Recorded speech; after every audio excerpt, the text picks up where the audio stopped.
Okay, we're back alive, guys. So hopefully this doesn't give me any more problems. Because I'm going to literally jump out the goddamn window if it does. Oh, don't do that. All right. All right, let's do a sound check of everybody. King, you go first because the problem was coming from your side for some reason. How are you? What? I'm not playing anything. That's the funny part. Yeah, I heard something. It's like I'm hearing an episode of Missed it? You know, like a when everybody cartoon. starts showing back in, I'm going to show it one more time. So here's a question for you. How good are you with Like cartoons? you're talking to Kelly and I mean cartoons anime right now. included too. That's to me it's But cartoons. I don't have it anywhere. That's the funny part. I deleted that anime fucking everything? thing. I big fan of I'm literally going through all my slides. There's nothing here.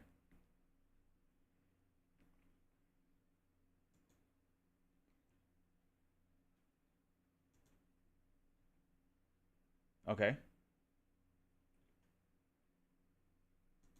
And I just did that.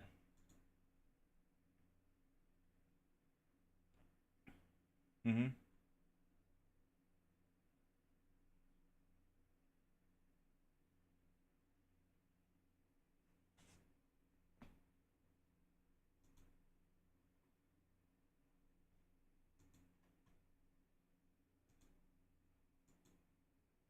I'm doing that. It's not even here. Jesus Christ.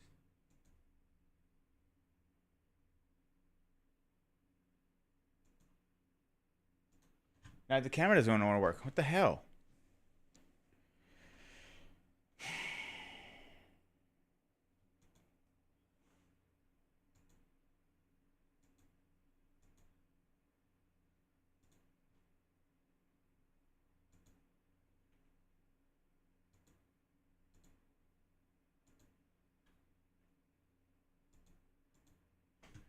All right, I have no idea what's going on with my stream right now. Do you guys see anything right now? Because I.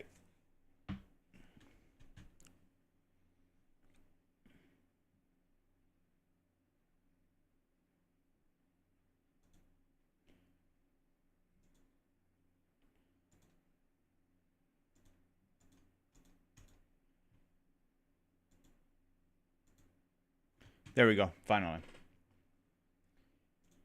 Yes. Okay. on the ones and That's twos, your which means intro. Okay, all that right. every 1 or 2 Now- frames, you're gonna get a new Can image. you? I'm trying to think. What's But the way? in I need to be Japan, able to see animation, your and OBS anime, screen. put on 3s, Um, which means that it's every trying to figure out how to get you to display that. I know how to do it on my side, You're gonna get a new image, which but how gives do them I so get? much How do more I time work you through that? to put in detail. That's do, why do. some of those studios in Japan have such Let's see. great work because the detail. Because if I hit start being virtual in each camera, image. So yeah, because Before we move on, Kelly, do me one favor. you aren't Because Yeah. your mic is going in and out. I'm not the I mean, I director. can hear you fine, and he's going. You're like here. Yeah, it might Do be you my know how to make Wi-Fi. somebody else a director? I'll find out right now. Computer is connected to my Wi-Fi. If you can, make me a director. Causing me some issues. I have my computer's connected to Wi-Fi. Doesn't give me problems. So. But mine does. You know, on the channel, and hopefully he's watching. We have a thing called the CQ curse. CQ is one of my best friends. He does a show called Pop Culture Warrior. When he first started his stream, he had every single problem. So when I have a question now, and I evolve those problems, so this is CQ problem. Or do actually you help. don't need to make me a director. Click share screen. My first memories of And then animation, you should be able to anime, display now, the screen that has OBS up. early 2000. Share screen, where would that be at? If you do share screen, it's at like the bottom What along was with it? everything else. Toonami. Do you remember that? So Toonami was a thing on Cartoon Network that show a block of Oh. animations. Yeah. Actually, I mean that's a little bit after my time, but I do remember that time period. I kind of missed out on the whole Cartoon Network thing. Oh man, you have no idea what you I missed. love Cartoon Network. Yeah. That's what I That grew was up on. literally All one- right, perfect. also Now one of share good the ones. screen that has So OBS. a lot of people's first experience because I'm looking at YouTube Studio right now. Dragon Ball. I didn't like Dragon Ball. That's what I'm trying to do. It does not let me do that one for some reason. Very into the States. I wasn't into that at the moment. I got into it with Gundam. I don't know if you ever heard of that one. Oh yeah. All right, Oh, yeah. perfect. Okay. Gundam was So- one of my favorite ones. Gundam Win is literally, in my opinion, and again, I have probably a soft spot for it because I am a huge Okay, Gundam so fan. you have Gundam Wing is there's a probably my source favorite that's series playing right of all. now. Again, that got me into the series, so I might be a little, Scroll over to your favorite sources, that. and I admit, I'm wearing a, that one right This is there, Avatar hat. GUSS. you know, so That's you. I was late to the See my point? Avatar there, Bro, but that's weird because I have kids really every. liked it You know a what? lot, I have an idea. even as an 'cause adult. I don't have anything up right now. You're going.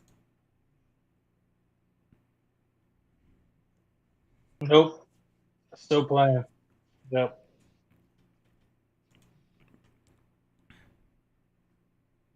Mm-hmm.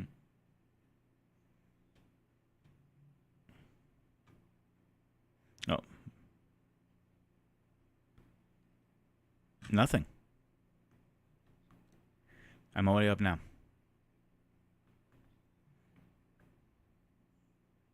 What's that at the bottom? Something at the bottom's playing.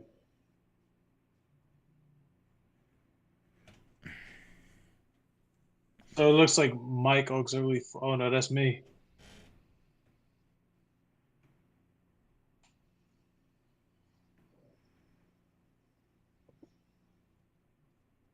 What's browser 2? Browser 2.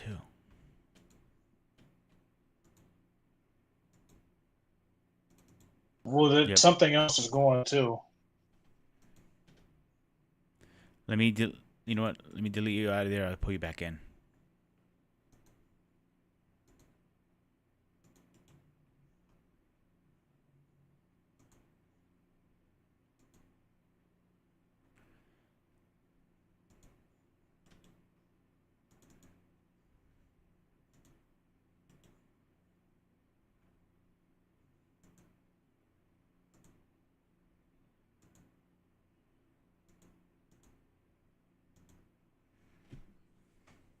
Okay.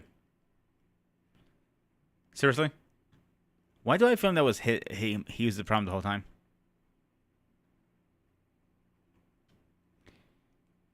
If that's his problem, I am coming to Maryland and I'm strangling him.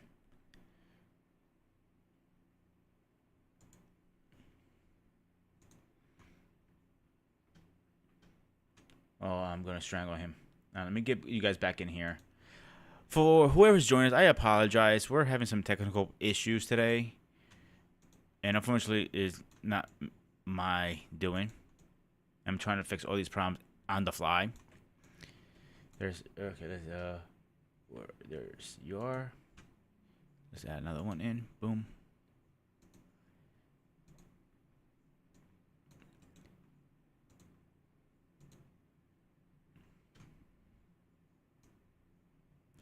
All right. So King comes back and hopefully he leaves the problems at his goddamn computer. Steve or Hisham, either one. Which one you guys want to go first to talk about your when you hear evolution of dating? What comes to your mind? Who wants to go first?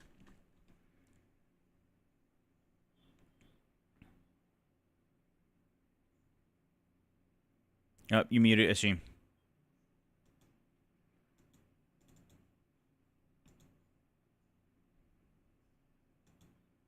Okay, hang on. Let me get you back in, King. Give me 1 second. Because I think the problems are already coming from your side because once you left, everything went away.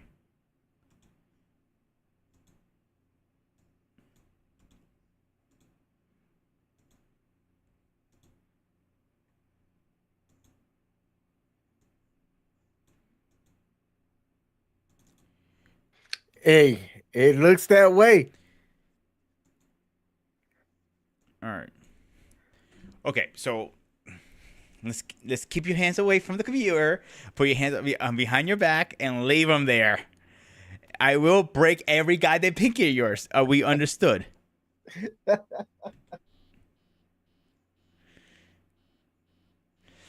So, ladies and gentlemen, boys and girls, this is why you don't let our airman touch any tech. Anything to say in your defense, King? There's a flashing red button, man. What that do? Should I press it? Okay, Hashim, speak. All right, I gotta fix your volume for a second here. For some reason, you're not coming in now. That could be on me.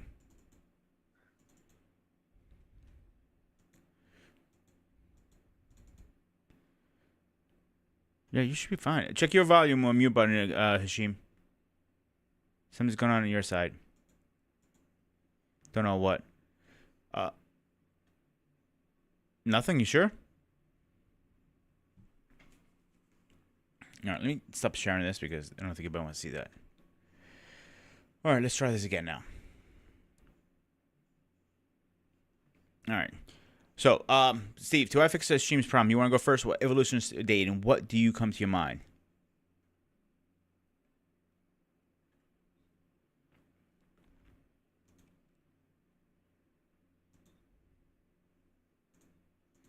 Mm-hmm.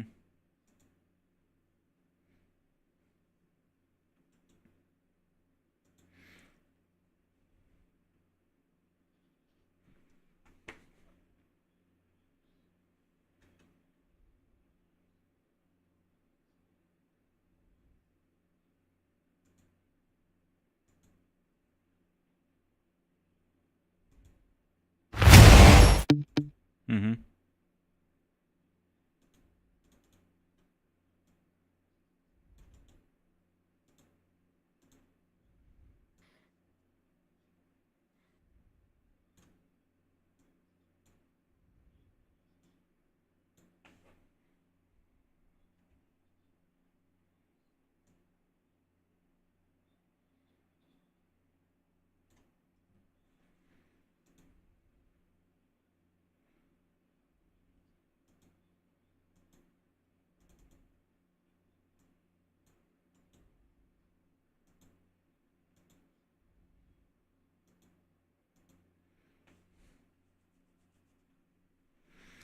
King, what do you think?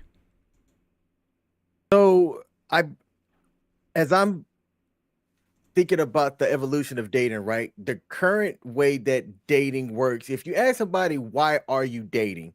You would generally get people to tell you that they're dating to find suitability of somebody that they want to share their life with, right?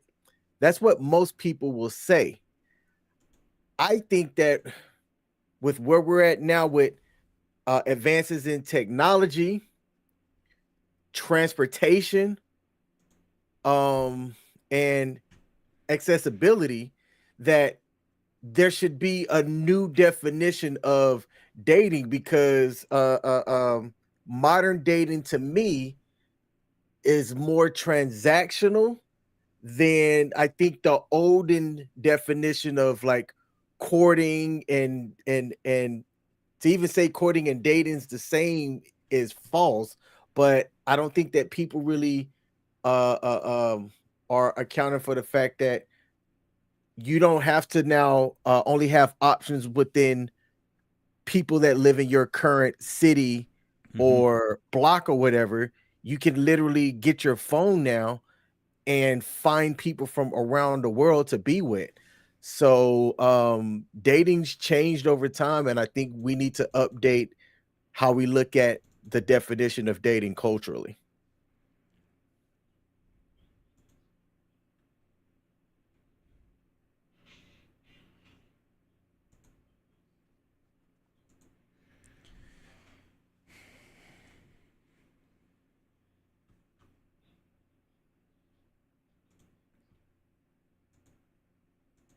Okay, go ahead, try to talk. Maybe we can fix your volume problem. Yeah, I have no idea what you're doing on your side, dude, but you exit out and come back in.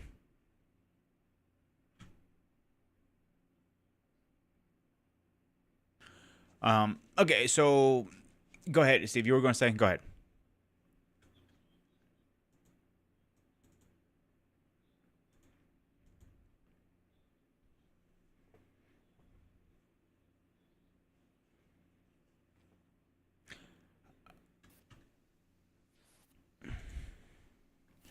I think both, actually. I would say, if I had to guess, because Well, if dating to me is getting to know somebody, eventually getting to, eventually hitting marriage.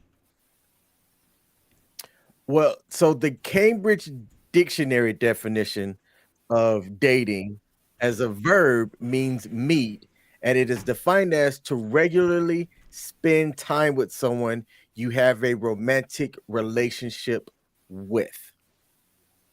Okay. So people are complaining we can't hear any of us. Now I don't know what the hell is going on with this damn thing. So let me check the settings really fast. Man, you mean was dropping all these bars and can't nobody hear us? So Hashim cannot hear. Nobody can hear us. You know I'm getting frustrated, right, King? But that's interesting because I just played the YouTube channel and I could hear me, Pete, and Stephen clear, but I can't hear Hashim. Okay. Where's my This. Let me try to fix Hashim's. Stacy, make sure your phone's not on mute again like last time.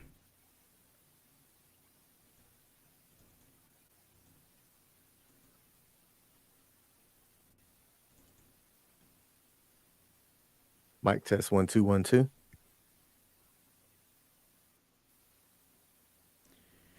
All right. Hashim just texted me saying the same thing. I don't know what's going on with this. Okay, yep. She's saying that she could hear me and you only, Pete. She can't hear Steven or Hashim. But I'm listening to our audio, man, and I can hear myself fine.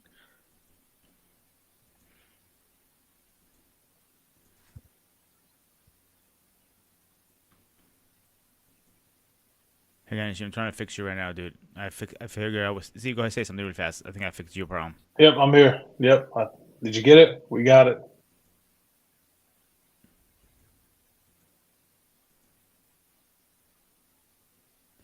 Let's fix. Yep. So Steven can be heard on the stream. I'm in there. I made the cut.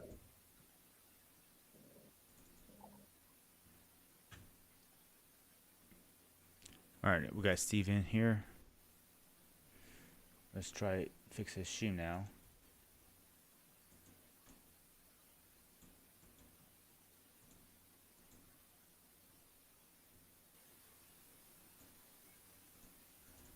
And then there were two.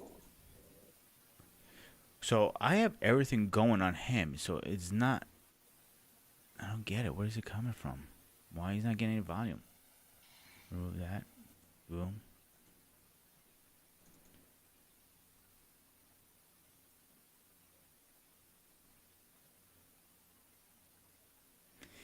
Yeah. Rub it in, CQ. Rub it in. All right. So I'm gonna delete him completely and put him back in. All right. So let's try this one more time. Browse. Boom.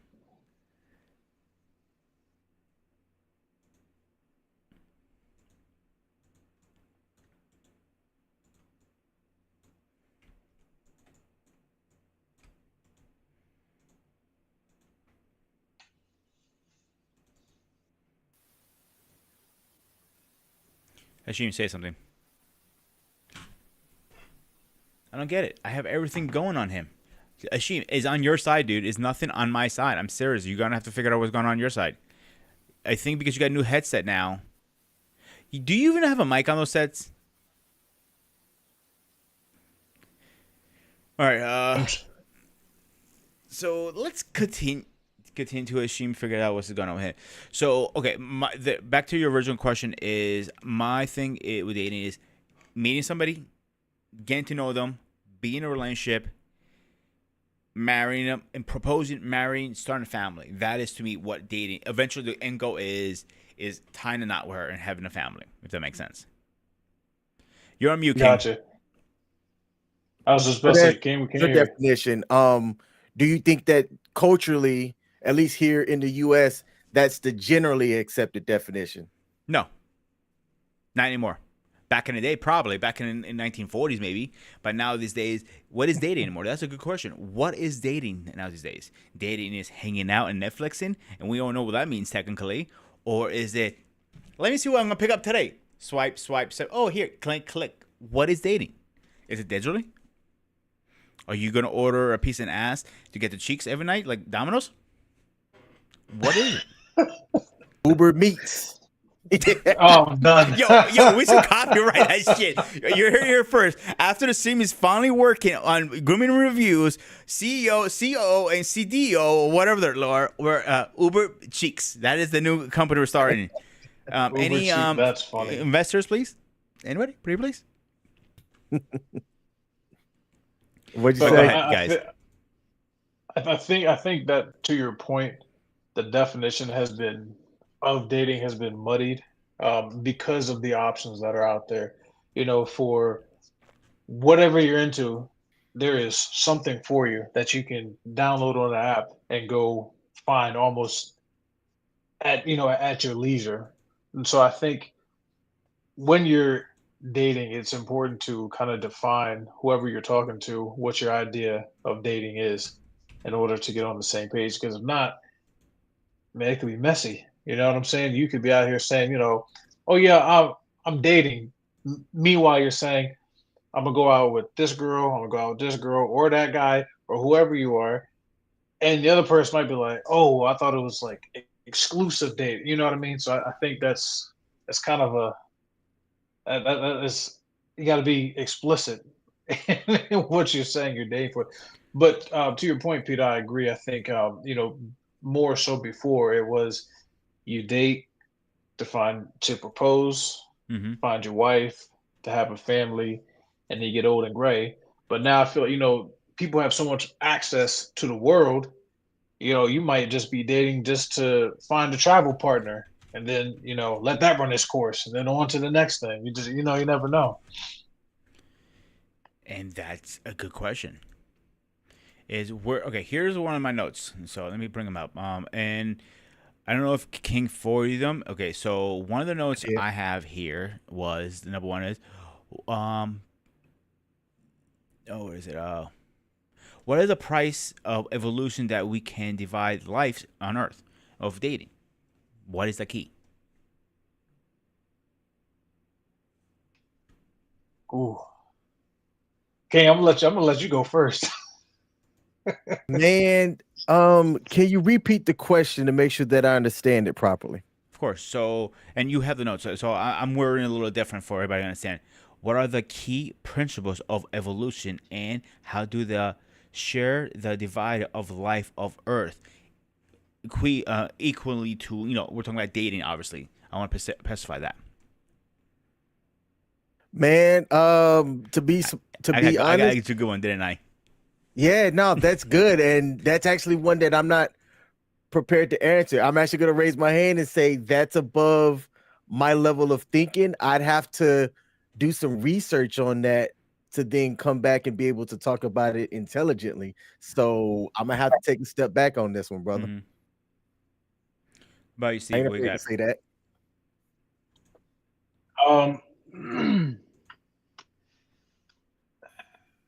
I think things have changed so much. I don't know if anybody really has a grasp to answer that, if you want to be honest, because we live in a time and place where being different is celebrated. So whatever you like or whatever you're into, that's okay. So I don't know if what it's evolved to. For we have what we call traditional ways of dating and everything like that, and now is there a quid pro quo to saying, hey, if you're going to date, this is how you do it?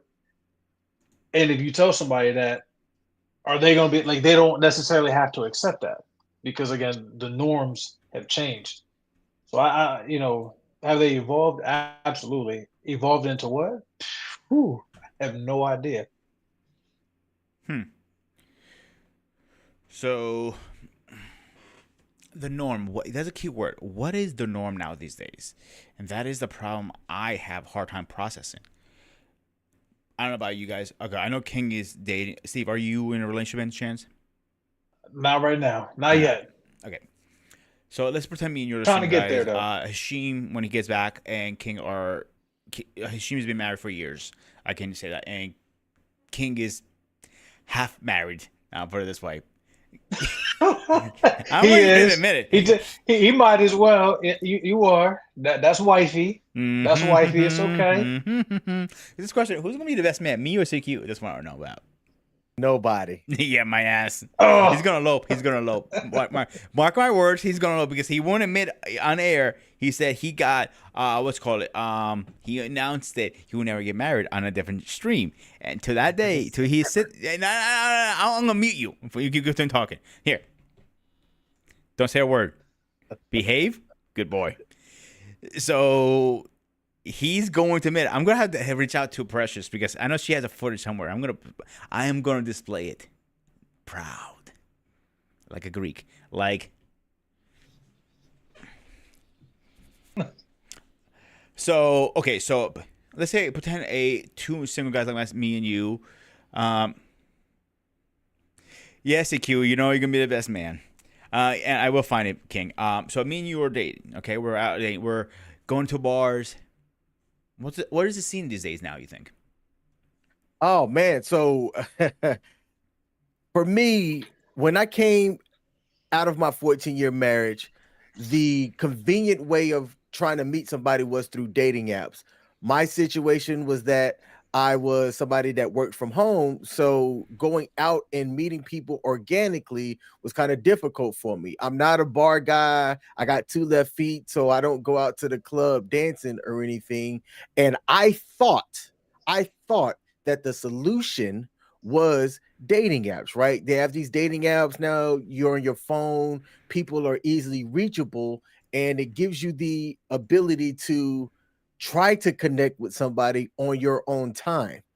Where I think that dating apps have actually skewed modern dating is that it gives people the illusion of too many options. And if you're someone that's looking for a monogamous relationship, it'll be difficult to find that because people are trying to find that perfect person. And hey, if person A is somebody that, let's say, their feet stink or they chew too loud, they'll just be like, you know what, off with this person because they got 50 people in the queue waiting for them. And actually, that's the average lady who I'm talking about. The average guy doesn't have those same type of options. You've got to be in the top 10% of guy to be able to have like options in your phone coming at you. So I think with the advent of technology making people perceive to be more accessible and perceive that they, like you because you got 50, 60 people that's in your queue trying to get to know you, more likely just trying to get into your pants. It's made dating difficult, but you as a guy should show up and set the expectations early and also be honest, right? If you're somebody who's just trying to smash, say that from say that from the jump, right? But if you're somebody that's looking for a wife or looking for somebody to build a life with, then depending on where you live, right? What your local market is like, because small town Ohio, you're gonna know everybody that's within your zip code and you're dating within that market typically, right? But if you're in a big place like I am, I'm kind of close to DC, and you got people everywhere. Okay, so let's use my market for example. I'm in the Pennsylvania area, the Boone area. It's more difficult up here versus dating somewhere like say DC, New York, New Jersey, because you are further away. The problem with that also is a lot of people, from one experience, is dating apps. Let's say the free ones, for example, POF. You may get lucky, you may get unlucky. You get the 1% that is normal, and then you get let's say the 99% are batshit fucking crazy. That I hear all these weird stories, like one person is, has 10 kids with 10 different guys, or X, Y, and Z rehabs, or whatever. You can hear everything. How do you take dating serious at that point? Now you have the serious apps that you pay, but the expectation is so high. They expect a guy who's making over 200,000. That's not realistic. Most average guys make about 55, 60,000 a year, give or take. So we gotta say that. So I think number one, I don't think there's really been so much a change between dating before and the dating apps that are used now. I think it's just given a opportunity for people to really show who they are. So, for example, I'm not on any dating apps now, but I have seen, and there's some expectations, like you just said, Peter, that are just astronomical. And I'm looking at that like, hold on, what makes you worth somebody like that to begin with? Like, let's let's keep it real. Okay, like what are you bringing to the table besides at this point you're just what I see is oh you're just trying to use a man for his money, you know. So I think and that's always been the case. It's just it might not have been in print per se. You know what I'm saying? So I don't think there's a whole lot of change in that aspect. But what I will say is it does come down to where you live, but also where you are as far as the algorithm. Because I don't know if you noticed, if you ever been on someone's day, you'll be swiping and then come back and you'll be like, "Oh, this person likes you." And you're like, "Hold on, I never swiped either way on this person. How do we end up matched? Like how did that even come to be?" So I think if you want to really date somebody that you want to make your wife or husband or whatever, No. you gotta You're gotta go I got to you the finally. place. Oh, you're there. Hey, welcome back, brother. Good to see Yes. you. Hey, there we go. All right. All You know There what? he Let's is. give it Hashim. He figured out his tech. So for who is joining us, we did have a lot of technical issues beginning. Unfortunately, as much King said was my problem. You're not gonna end this. It wasn't. Stop looking around because I will not let you live this down. But Nashim was having some problems. He's back. So welcome. We're talking about evolution of dating. If you have not hit the like and share and subscribe, please do so, or we're coming after you. So anyway, finish. Go ahead, Steve. Finish what you're saying. Yeah, so I think if you want to find somebody that you really want to be with, you're gonna have to go to the places that you're gonna be able to have shared experiences. So if you're somebody that's, into I don't know, reading or whatever, or try going to a museum, try going to a coffee shop, try going to places that you're gonna find people that like what you like. I'm not into the bar scene anymore. I'm not. I might be the youngest one. I'll be 33 in March. I've been through the whole going out to the bar, going to the club, and like it was cool, but everything has its season, and you outgrow certain things. So I know for a fact that I'm not going to go to the club scene and find somebody that I would potentially want to spend life because where they are in their life is probably not where I'm at in my life at this point. And I so agree. I can't waste my time and I don't want to waste their time either. So I'm not even gonna put myself in that position or set myself up, to do that. So So before I'm we a continue, Ashim, huge you believer. got the next Go one. ahead.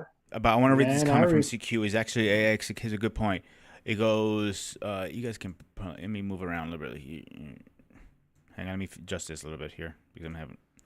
Let me just read it. It's crazy how I see these videos online of women saying they want a 6 guy who's single, makes 100+K, no kids, extra. It's ridiculous. Those guys don't exist.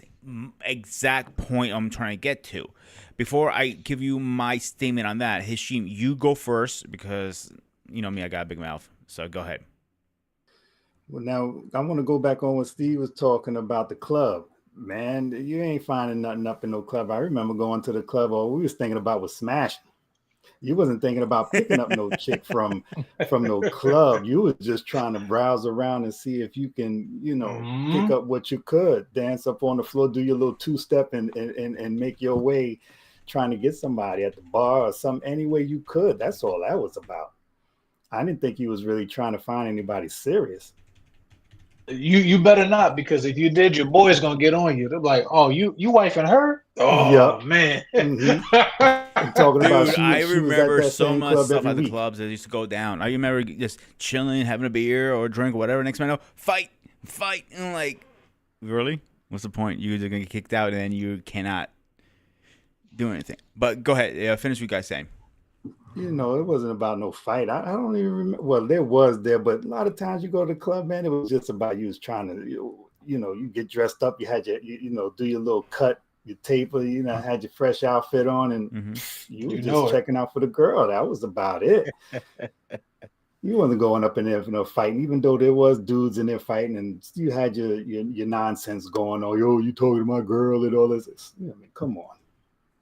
My response always was, it's a free country, so you can talk to whoever the fuck she wants. That's my comment always. But here, my response is, well, she was talking to me, so what? That's not my fault. That's another one too. So CQ has a very good point here, and saying they want this perfect guy that makes over $100K. Okay, no kids enough. So listen, I might be one of the few guys on the planet still left who's 38, has no kids. Yeah, I know. Weird, right? But that's done on purpose, because no offense to anybody, and I think Hashim's going to agree with me, and I think you too, King. I don't know you that well yet, Steve. That's why I don't want to put you into this yet. But I did that so I don't have child support if I didn't work out with that mother. And it's been proven is people who co-parent in the same house works out a lot better. There's some occasions that works great. Met King's daughter, one of the smartest goddamn girls I ever met in my life. And I give you credit and props for that, King. And I always have. And I told you that in person, if you remember. So from that said, what do you guys think? Nah, she won't take you for child support. Are you crazy? Get out of here. Yeah. Don't lie to that man on here. Man, listen. I'm not on child support anymore, but I was. Ooh. Listen, I don't fault you for not having kids there, because number one, I don't know if you've seen the cost of Pampers and diapers and everything else now. Oh my God, my sister just had her first one. I went shopping for the baby shower. It was almost $30 for 3 bottles. Jesus, that's Similac. Like no, just the bottles, nothing else, just the bottles.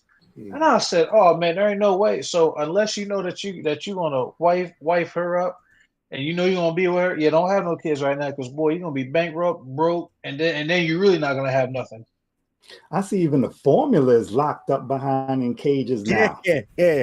Yeah, I saw that. I was like, wow, they out here stealing formula. They out here stealing formula because people can't afford it.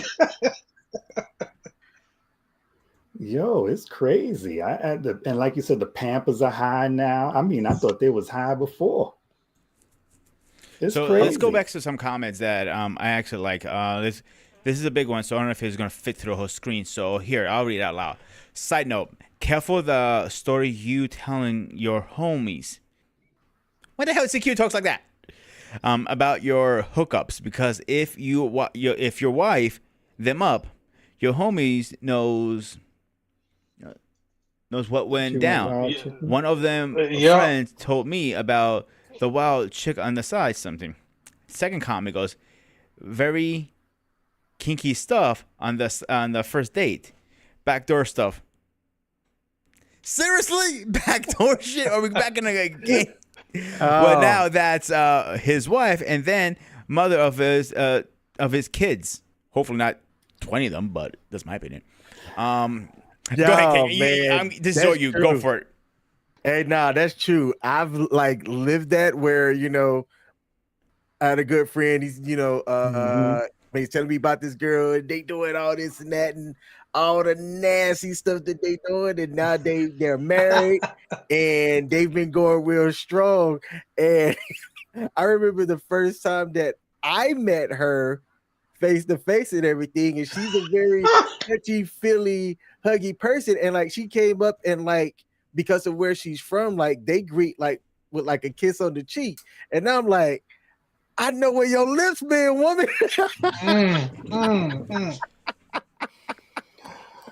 So Word, hey, you he be like, has a yo. point with that. Be careful about anything you might pillow. So here's the thing. But Go ahead. you know what though? That's indicative of a problem that we have. I think as a society as a whole, everybody wants to run and tell their business or somebody else's business. I listen.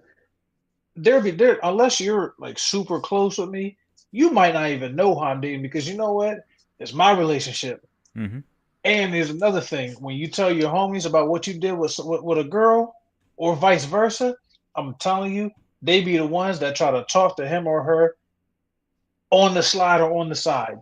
But listen, if that's the one, They be the first ones. yeah. But if you're talking about one of these chicks that was at the club or whatever, you know, the guys we talk. Yeah, you remember the chick I did such and such and such. You ain't thinking about getting with her. I'm not listen. You know why? Because I'm not trying to share no stories with you. I don't want. I don't want to know nothing. I want no. I'm good. What you do in your private time in your bed, go ahead, pimping. You know what I'm saying? What I do is what I do. Yeah, mind your business. What Stacey's saying there, I like that actually because I'm a big believer. Don't kiss and tell. So it depends how close you're with a person. Like, okay, I'll use King, for example. Nah, I can't use King. I use Hashim and CQ. They're two of my best friends in the world, and I will tell him almost everything to an extent. Depends what it is. King, I will say some things. I gotta watch what I say to him because I'm not saying okay. CQ, I know he's married and everything. Yada. I know he's gonna go after my girl. Or Hashim, he's married, whatever. Even let's say you were best friends for a second. You're a single guy, whatever, right? I gotta trust you to tell you something. But some things I believe it needs to stay between me and my woman. I'm not gonna tell you, yo, dude, right, man, I fucked her so many sideways, upside down, against the wall, what, yada. I'm like, why? Some things you keep to yourself. Listen, I agree. You could keep certain things to yourself, but what if it was we all hanging out? Let's just say we all hanging out. Everybody's single. We in Vegas. We in somewhere. Just put it like that. And there's some chick there, and I'd be like, yo, Pete, what's up with that girl that was the other night? I mean, what's the problem? We all was there. Now, if this is somebody... Well, okay, hang on. I got an excuse for that. What happens in Vegas stays in Vegas. Come on, Vegas, Kentucky, I don't care where we at. But listen. You was there, but you wasn't there. No, but here's my question. Here's a question I got for you. So let's say this situation is actual real life, for example. Am I single or dating? The question is. You're single. Single? Oh, I'm going after her. You're single. If I don't, you better kick me in the ass, dude. Both of you better kick me out. But I'm saying if you're dating now, and this is somebody you was dating day by day and whatever, I don't care to hear what you was doing with her. Okay. But if you're single and this was somebody you saw yesterday or the day before and the week, Pete, what's up with such and such and such? You're like, yeah, I smashed that, whatever. But if I know now you're dating her and this is a constant, I don't want to hear about that. Yeah. Right. I think it's different. I agree. But I also think you got to be careful how much insight you give to anybody about what you got going in your personal, even if it is somebody that you just, it's a hit and run situation. Because what can also happen is when you tell people, they will use that against you in some way for not even meaning to. They be out there putting your business out there unintentionally, and now other people are looking at you like, oh, you just out here boning everything. It's like that's why you gotta be careful. I have no problem. Everybody do what you do, be with who you want to be with, but be careful who you tell because it can come back and bite you. Because I said people are nosy, man. They just be out. they tell everybody, and then you hear from somebody else a completely different story to what happened. You like, oh, hold on, what happened? So I just always just tell everybody, man, protect yourself. Wear a condom and keep your mouth shut. You know what I'm saying? And that goes back to it goes to the second question I had here. Actually, is how can we talk about differences of the evolution over time? Over time, it seemed like that changed. Oh my God. Yeah. I mean, I'll use you, Sheen, for example. The wise. You, how long you been married now? Like what, 20, 30 years? Lord. Nah, 16. 16? Okay. Congratulations. Thank you. We say 116 because of his age, but that's a different story. Okay, 16. so you've seen the evolution over the years since you were a young puck to a wise man now. I'm not trying to be a smart ass. I'm being serious right now for once. Is you saw the evolution of dating, going from talking, you meet a girl through a friend, through coworkers or whatever, to online dating. First was face. If you remember back in the day, was MySpace. MySpace wasn't a dating site, but everybody used it as a dating site. You remember that? Yeah, I remember, but I still wasn't using it when I was. Oh, I hate to say Remember, it. Like he's been married 16 years. You know what I'm saying? he don't know nothing about that. I don't know nothing about that. I know boys who did it, and they used to talk about it. But me, I had to go out and talk. There was no internet or whatever. I had to look in the mirror and get my lines together before I walked out there and said something. That's how it was. I feel that. So if you get denied or she dissed you, that's all. You had to go somewhere else and kick up another line. I don't know nothing about the online thing. Only thing I know about is from what my boys or somebody else was talking about, how they met somebody that way and what they did and the crazy stories about it. And I was like, I don't think I could do it because I'm more forward. I like to talk. I like to speak, and all this that's too long for me. I'll be, call me, but it don't seem like nobody want to talk these days. Everything is text and small words. See, I have So, first of all, welcome back, King. Hopefully you don't have any more problems because you're just full of problems tonight. Hey, you're the problem child tonight, man. Yeah. So I eliminated because I did that whole online dating for a while. So first, I talked to her online. See if we vibe well, all right? Then we exchange numbers. I would text her for maybe a few hours, a day or two tops. Then I will say I want to have a conversation on the phone with you. If she says no, I don't do the phone call, you're done. Because there's no intimacy there. I hear your voice. It's some kind of intimacy, if that makes sense. Now, the next step is, it depends what kind of phone she has and I have. If we can FaceTime or it's come on like some kind of like virtual seeing each other in a camera kind of thing, because I don't want to be catfished, and we know how that can turn into. Yeah. So then I'll meet up for like, I don't want to say a date, but more like coffee. Let's have coffee or a drink, something. I'd be very interested to talk to. You know what I'm saying? So if that makes sense, King, go ahead. What you got to say on this? I didn't catch what the prior part was, so I'm trying to catch up. We're just talking about the evolution of let me get the note out again. I just clicked it away. About dating. The evolution of dating and how it's changed from over the years. It has before changed to now. Yeah. Like for example, like what you were originally, your first marriage, what was it, like in your 18, 19 around there, right? Yeah, man. So I got married at 20 in 2004. So and the way that I had met my wife was we had went to school together. So but prior to us getting married, like the people that I had access to were the people that I was either stationed with or folks who I had met anytime that I would go out, So after my divorce, man, fast forward to 2019, you got apps, right? Dial a person up right here. And I thought that that's the route that I had to go in order to try to meet somebody going forward, especially where I live. Again, I talked earlier about it depends on your market. And here in the DMV area, everybody's go, busy, and people place a premium on their time. You know, if you're working 8 to 9 hours a day and then you have an hour and a half commute home, what time do you have to really try to get to know somebody, except if it's like on the weekend or downtimes, things like that. So most people around here use apps to at least just introduce themselves to somebody. I do understand that. Yeah. The reason I say that, because we are always on the go. I don't care where you live. It comes to this country, you're go, go, go, go. When do you hit the brakes and say, hey, it's time for me to relax and actually go on a date and have, like, I am a worse critic to say this because I am go, go, go, go, go, go, go, go. Like, I wake up in the morning, go to the gym. From the gym, I go to work. From work, I come home. I do what I need to do for my mother, my dog, whatever. Then I start editing. I start doing videos. Before I know, it's like 1 o'clock in the morning. Then I get maybe 4 hours sleep. When do you hit the brakes and actually say, hey, let me go out there and actually meet somebody the old school way? Well, don't you go to the gym? You go out to eat. You go to work. You must see women there. No. Have you ever tried to talk to a woman at gym?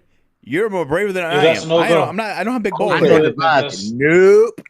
All right, so forget the gym. What about work? You get cussed out real quick.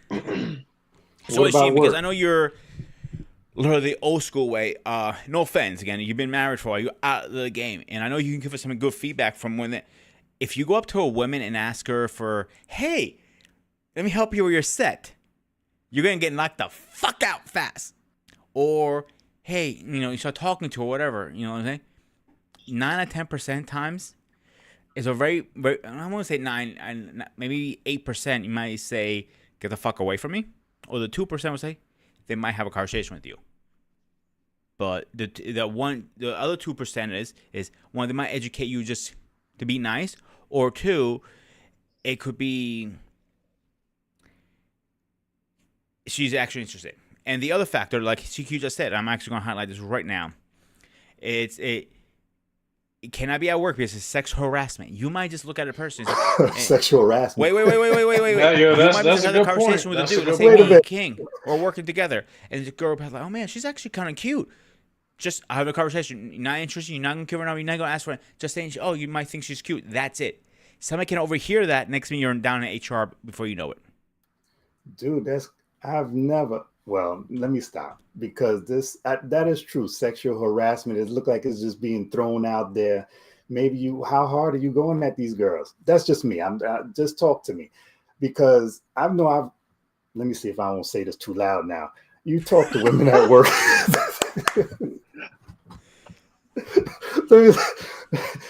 Somebody else take over this conversation, please. No, but let me tell you like this. How are you coming at these women at work, though? Is it creepy, or for them to be talking about sexual harassment? If you go at somebody at work and they be like, no, they don't want to be bothered, then that's it. No, or you just keep going for it to be saying sexual harassment. You understand what I'm trying to say? How far you go? So here's the issue that Steve, you go take it. It seems like we all have something here.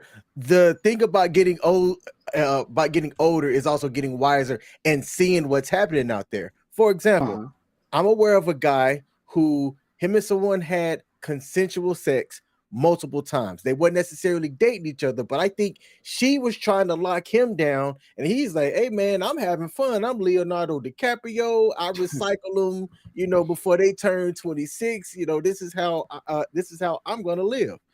And I'm exaggerating a bit, but what happened was they didn't work out right in the way that I think she wanted it to go. She tried to make a claim on one thing, but what hurt her was that multiple times when they were having sex, they filmed it. And there were several points where they just recorded from the camera, and he hands her the phone to record them, and everything was very consensual. How do I know this? I've seen the footage. Whoa!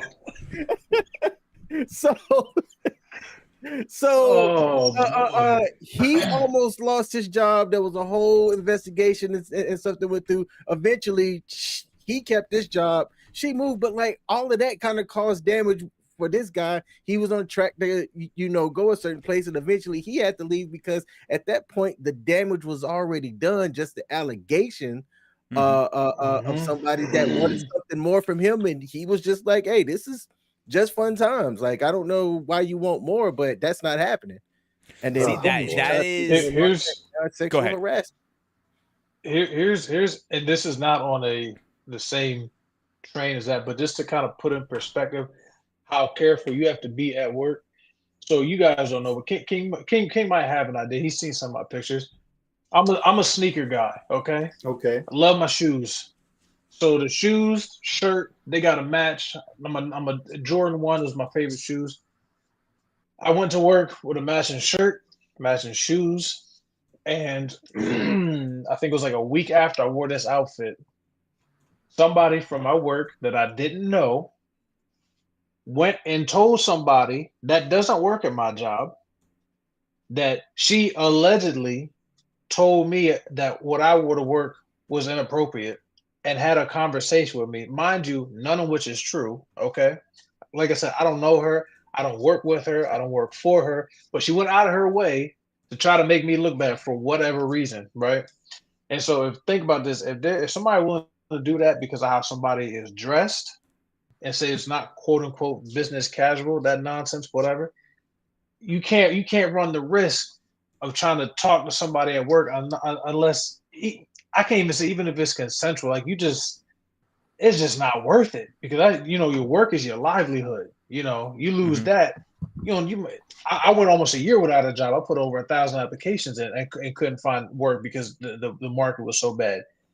And I don't think I'm willing to risk that just over a potential. Maybe I might sleep with her, and nothing else is gonna come of that. That ain't no way, boy. Ain't no way. Yep. I want to welcome Trey to the panel. What's up, buddy? Hey, welcome. What's up, fellas? How y'all doing, man? Welcome. All right. How y'all doing, man? So we're in the middle of talking about the evolution of dating, and at this point, we're talking about if you meet somebody at work, how can you prevent sexual harassment? And shaking your head, I think you're gonna say something juicy and interesting. So the floor is yours, my brother. How y'all doing, man? We're good. How are you? We're good. Hey, man, listen, man. I'm an old guy, man, and I grew up with sisters, man. I learned early, man. I never look at a person, a female that I work with as a potential mate ever in my life. From McDonald's, and I never worked at fast food, but from my first job to my last job, never. You're not even on the table. That's a bad deal coming up. Listen, and I'm a guy that I would never ever even and listen, and this give me I'm gonna give y'all a little insight before I say this. I love a sister with a junk in her trunk and some nice little. I'm a sister. I like some natural nappy hair on the back a little bit to smell good. I like all that. I like the short hair with the little finger curls and the little. I like all that. That's me. Yeah. Now, and you can wear all that little nice little body outfit. Wear your little biker. What's the little biker shorts? Wear your little tight leggings and all that. And whatever's going on in my mind, I'll never tell you ever. Now around the boys, I'll be like, man, at work, let me tell you. But you'll just be a fantasy, but I would never cross that line. I wouldn't even comment on your outfit. That's the type of person I was. Women, and I've been in, I tell my wife, man, it was a supervisor I had, man, she was cold. I just used, when she would talk to me, I wouldn't understand nothing she was saying. I'd be so caught up in her, man. And I'm serious. And I was like, professional every day. I'm like, no way. You know what I'm saying? I used to talk to her. Yeah, it was crazy, man. I kept it all professional, man. But as far as where you work, don't ever do that, man. That's a bad deal, ever. Don't even comment on it. That's just me. That's just me. Me and Hashim, we're going to disagree with you in a little bit, but go ahead, Hashim. I'm about to say, it seemed like you go a little way back now. They wasn't throwing up this sexual harassment like they are today. It wasn't as bad like it is now. No, it You have a wasn't. point? But that was just me. That was just my experience, though. I would, I would hook people up if they wanted to be hooked up, but I wouldn't. I would never chose it, and I never had those type of issues. As when I went to work, No. I can focus on work, and when I get off work and what I do in my private life, you would never know unless you saw me out. I wouldn't even. So here, That was I'll give just you a little me. feedback on me, and I mentioned this on other panels and my own. Is I met my ex through my job at the time. She, we were, but the difference about us was she was on the floor and I was in the kitchen, so I didn't ever really see her through the day. Only time I really saw her is during lunch break and when we left. Simple as that. So by that said, could you do it? Yes. Is there a huge goddamn risk? Yes. And Hashim, please correct me wrong. Didn't you meet your wife through your job? Let me ask you something. Let me ask you something, Peter. When y'all had an argument or a disagreement, how did it affect you at work? At work, it didn't happen at work. I made it sure. I shut it down fast. No, but how did it happen at work? So y'all had an argument the night before or earlier the day before work. How did it affect you at work doing the job? Because you know she's mad at you. You're mad at her. How was that? Because that's the other thing about talking to somebody at work. Man, y'all have an argument or falling out. Your whole work week gonna be messed up until it's It resolved. can be messed up, depending, especially if you live together.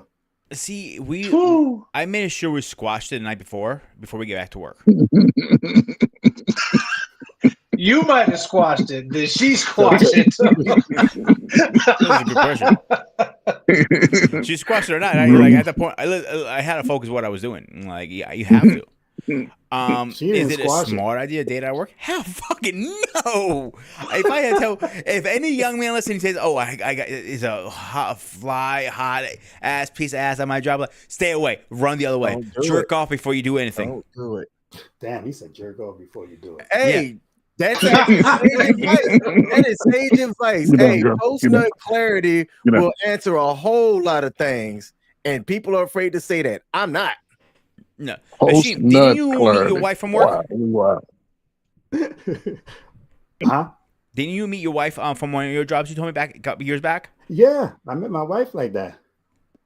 Yeah. So how about you answer the same question Steve asked? If your wife pissed you off or vice versa, how did you left it at home? No, well, see, that time we wasn't living together. Right. He was smart. That type of thing. I always say, it's easier when you're dating. To me, this is my opinion. You're dating when you go home, she go home. That to me, it was always simple. If you had your argument, she was always going home. You was always going home. Yes, that's better. I tell everybody the problem comes when you live together because there's no going your way and I go my way.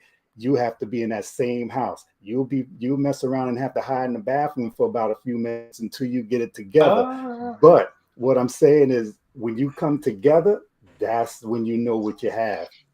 Because I can argue with you. I can argue with a girl and send her home. And then next thing you know, y'all collectively get it together and you can call each other back and, oh, baby, oh, baby. But when you're in that same house, it doesn't work that good. It doesn't work that good. See, I know CQ's in the comments. I want to ask him a question. Facts. He works at home with his wife. They have this separate office. How do they break the barrier? Workers work. You know what I'm trying to say here. So I want him to put in the comments. How does he keep it? I think he hides in his office, knowing him. You should. So in my marriage, I was a work from home person, and my ex-wife did not. But she had this expectation of things that I should be doing just because I was working from home. And I'm like, no, I'm working, I will save it for after work, but while I'm working, no. And if you don't set that expectation early, it can be disastrous. And I'm really curious. Actually, he says right here, she stays on her floor, I stay on mine. That makes sense. You have to set that expectation early because in my ex's head, she's like, well, he's home. He could be doing X, Y, Z. And I'm like, no. You don't be doing clothes. You could be clean work time. Brother, you know what's unique about what you're saying? Now, my wife, she worked from home and I'm retired. So she was more busy at work, working from home than she would have been work at the job on site. She was like, everything was started late. And luckily, you know what I'm saying, we sort of keep everything. We ain't got no small kids, so everything's sort of stay organized. And I like to clean up after myself anyway. But just imagine what you saying, your story on the other side, what people are having problems with even in the dating game and in the marriage is that if the woman is at home, she's not even keeping those house things tidy at all, and they complaining about cooking and things like that, especially when you dating and living with somebody, because you truly find out what a person's living style is when you live with them. And I had sisters, so I didn't like women's stuff all over the place. That's never been me. So I knew I wasn't gonna live with nobody in that capacity. I walk in the bathroom, see all this women shit, I'm like, no, that's just my experience. But like my brother was saying, if you just dating and y'all go back to your own place, she can humble that shit and come back with a little more dignity and respect next time she see you. Because if you a brother and you single and you got your own spot, and you ain't got to have a fancy car, some that can pick somebody up, and you just look at the women that like you, man, you betting 1,000 all day. If you got a nice little job, you betting 1,000. You out here choosing like you on this plan or what? Other than that, you young, y'all brother look like y'all in y'all 30s, man. I'm 33. Baby, you a baby, man. You just now trying to be a man right now. You just got a beard and everything. How old is the other brother? How old are you, man? OG, damn. How old are you, man? Got me 40 this hang year. on one second, guys. Let's see, you just now coming into that pit bull stage, so your life's about to take off. Hey, hold on a second. Let's welcome Paul to the stage. Paul, what's up, man? Hey, what's up, brother? Good evening. I don't know, man. You probably see my bald head. You probably see my bald head somewhere. You seen this bald head. But yeah, man, y'all right there, man. Go do that shit, man. You married, brother? Nah, You married? Hold on. King, you ain't you almost married. You almost married, brother. You almost married. I got me a lady. I'm literally gonna pick up my phone and text Michelle for you. No. Don't do that. Man, she's asleep. Wrong answer. Try again. So, man, it's the greatest time, man. Y'all take advantage of it, man. It's the greatest time to stay in your grind. And it's, listen. I'm single, funny story. I'm on some. Go ahead, Pete. Go ahead. I was texting King one day back and forth, and I remember what we were talking about. And he goes to me, "Don't jinx me, man." I'm going, wait a minute. I was talking about kid, like, oh, you having a kid or something? I was joking around. I go, don't jinx me. I call him out there, like, don't tell me you're trying to think you're reversing your procedure. He goes, no, don't jinx me. Things can happen if yada. So I think he's thinking about nee. And he said nope. They must be. He said nah. So Paul, what's up, man? What you gotta say to this? Evolution of dating. We're talking about. We were at the point of sexual harassment at work. Sometimes you might meet somebody at work, but it's a very risky thing to do that, if that makes sense.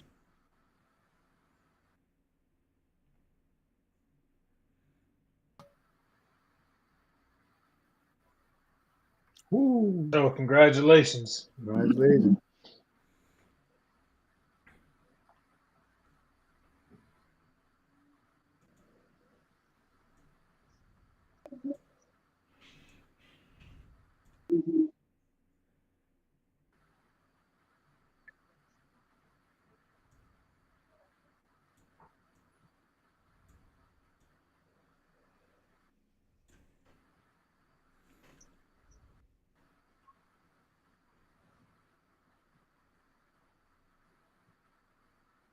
Hey, Paul. Pause. Paul, hang on a second. They're having a problem with audio. They can't hear. It's not coming from my side. Yep. Yeah. Nope. Chat over on YouTube. I can hear you. Hear you. All right, try now. I try to fix it on my side. Can you guys hear me now? Yeah. Yeah, I can hear you. Yeah. Everything's good? CQ or anybody, can you please tell me if you can hear him? Let me see. I'll go on mute. I can hear him. Who's talking? I can hear him. Might take a minute We all because good? is a delay. Yep, they can hear you. Okay. Well, I don't know how much you guys heard, but like I said, I met my wife at work. This March will be 27 years married.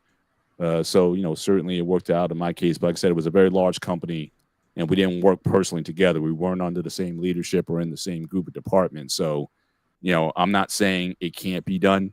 And it's just natural, just on a daily basis. I see everyone's got a work husband or work wife of some form of capacity. And a lot of these folks even have wives and husbands at home. That's another story, though. But certainly, Some of them have I wives think you and just husband at the place. yeah. I mean, you just have to be, if you want to pursue that action, just use your caution. But it's natural. I mean, you're with people 7-8 hours a day. You see them all the time. You see them at their best, looking their best. And certainly if you're in that environment, things are going to take their course. And so I wouldn't necessarily dissuade it, but I do think you need to be careful, especially about random stuff, random comments. Don't comment on her dress, how nice she looks, how nice her hair looks, and things of that nature. But again, if you're going to lunch with somebody, or you're in those team building events or whatnot, you guys just so happen to just hit it off. You hit it off. I know most companies I've talked about that I've worked for, we've actually had husbands and wives who worked at the company. But the only thing you had to do was you just had to clear it with your supervisor. Just let them know that, hey, we're dating or we're thinking about marriage or whatever. And as long as it didn't affect your work-life balance or whatever, then they were cool with it. But I can't say that applies every year. So definitely, anywhere you're at, it's probably a good idea to review your company's policies in terms of work relationships or and make sure that you're covered there. And if there is somebody you're interested in seeing, if you guys thinking about doing that, I would rather make it public than try to keep things behind the scenes and the stuff blows up and then it's a problem for everybody. So I just from my experience, I can't speak against it because I got mine through it. So that's what I would say to that. So here's where I stand on that, because I worked on both sides of that.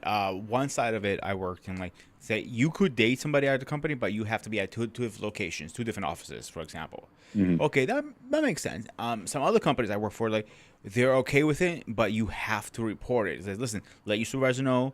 We're gonna try to keep you guys in separate departments so there's no conflicts of interest, but it's kind of hard to do that sometimes.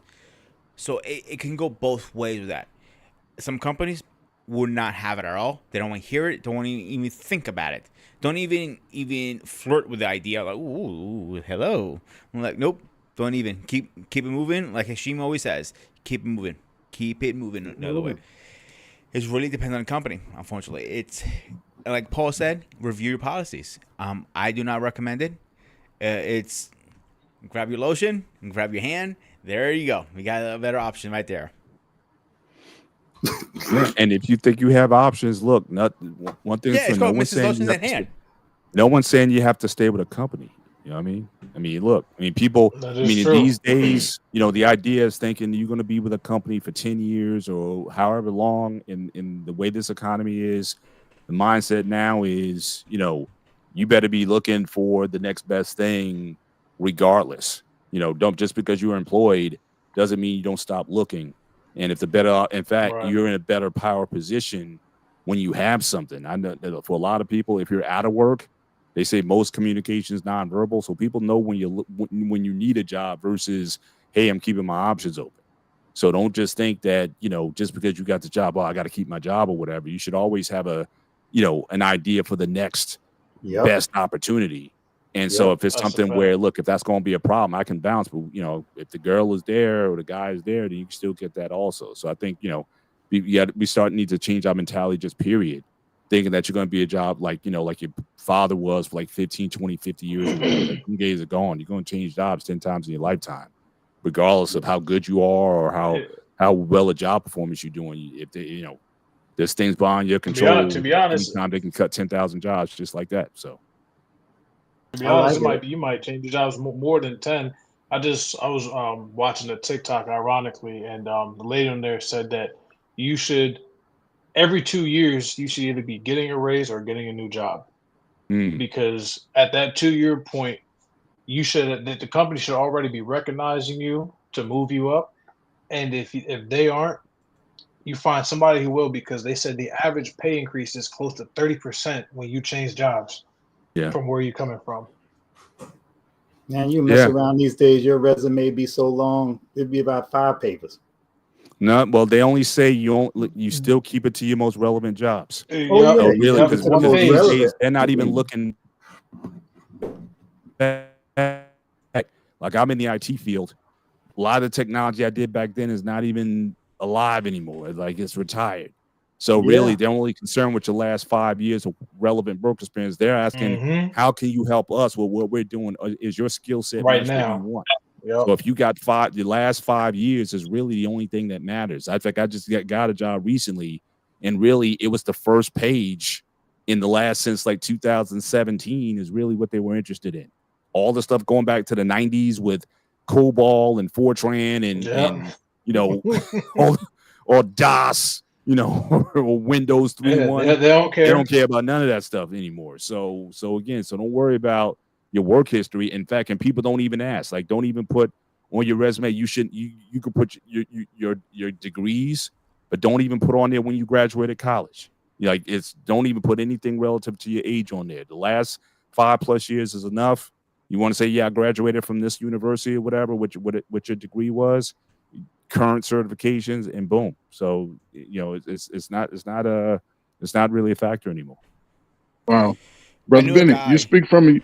Go ahead, Trey. Go ahead, brother. No, I'm just saying you speak from a unique point because you're in that information technology field and age and stuff.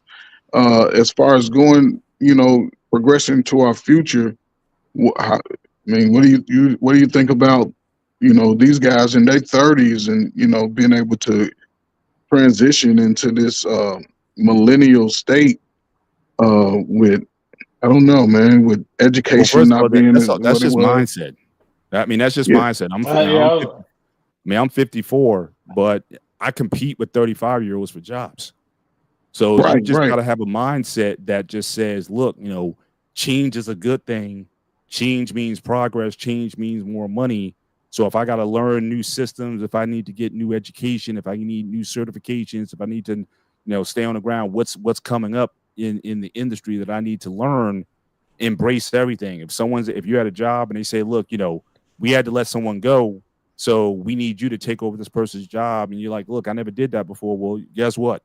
Embrace the challenge and the opportunity to learn something. That's all it is. Change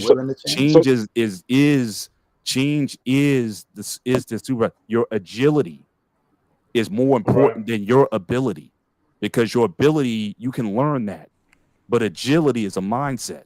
And so to be able to be agile, like I said, I mean, at any point in time, they're like, you know what, we letting go 10,000 people, and who's ever left over is going to have to take over for the 10,000 that left over. Are you the one who can do that? But if you got that mindset, look, that's not my job. Look, I'm that's not my thing. Then boom, they can get rid of you also. So agility is the superpower now. That's the last job I had. We went through 8 major downsizings, right sizings, whatever you want to call it. I survived all 8 of them until the last one.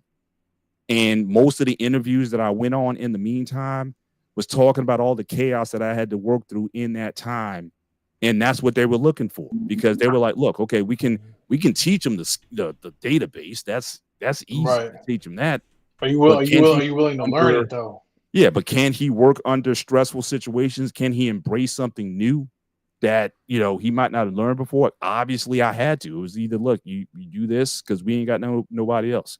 So that mindset is the one thing I pray to myself all the time. This is my prayer. I say, God, I want to grow in wisdom, but I do not want to get old. And so for me, that's dope. So as long as I keep growing in wisdom and understanding, that's a continual thing. But I don't want to get old, because when I get old, I get useless. And so I want to be useful. I want to be relevant. I want to be with where the things are going. I think this is a happening time. It's a fast moving train, and I still want to be on. I'm not ready for retirement yet. Please, I mean, they'll be wheeling me out of the office before I retire. That comes with learning. You have to be willing to learn. Yeah, but that's what keeps you, and that's what keeps you young. That's what keeps you. I mean, this brain is just like a muscle, just like working out in the gym. You have to constantly exercise it. You have to force yourself to do new things and work that. That's how you stay, sharp and with it.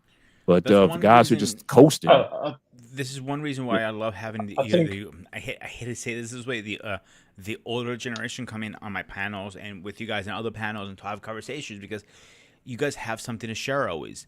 Like, I know me and her personal friends aside of work. I mean, aside of the streets and when we do work together, great guy. I can't say anything to that. Me and Paul are personal. We're both big dads. We have our own show. Again, we learn from each other. Me and Trey learn from each other all the time. Forget it, I'm gonna skip Ken for a minute there. Steve, I'm still trying to get used to him. Hopefully we can have the conversations. But I believe it doesn't matter how old, how young, we can always share information to learn from each other. That's right.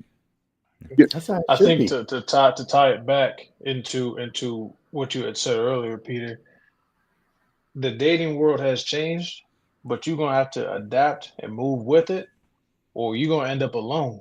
That's just what it is, because the dating scene is not gonna go back to what it was, we'll say 15, 20 years ago. It's never gonna be that. So we either adapt, learn, and accept that dating is different, and still move to your values and hold on to what you put to the forefront of your life and find somebody that's compatible with that. But I think as far as trying to be that stick in the mud and like I'm not changing, that's fine. You can do that, but everybody else gonna move by. And like you're gonna end up alone. So I used to work just like the dinosaurs business. extinct. Let me ask you a question. I used. Yep, go ahead. Because you're the youngest one on this panel as well. You're 33, you said, right? I'll be 33 in March. Okay, you're a young buck. So as a young buck, for example, let's say you're single. You want to, you've been single for, say, 2 years, argument's sakes. You got no cheeks, no nothing. The only thing you're using is lotion in hand. You want to start dating. How would you start that? Is lotion in hand. Shut the fuck up over there. That's his favorite thing. That's his favorite thing right now. Hey, I learned it from King. No. Pamela Henderson over here.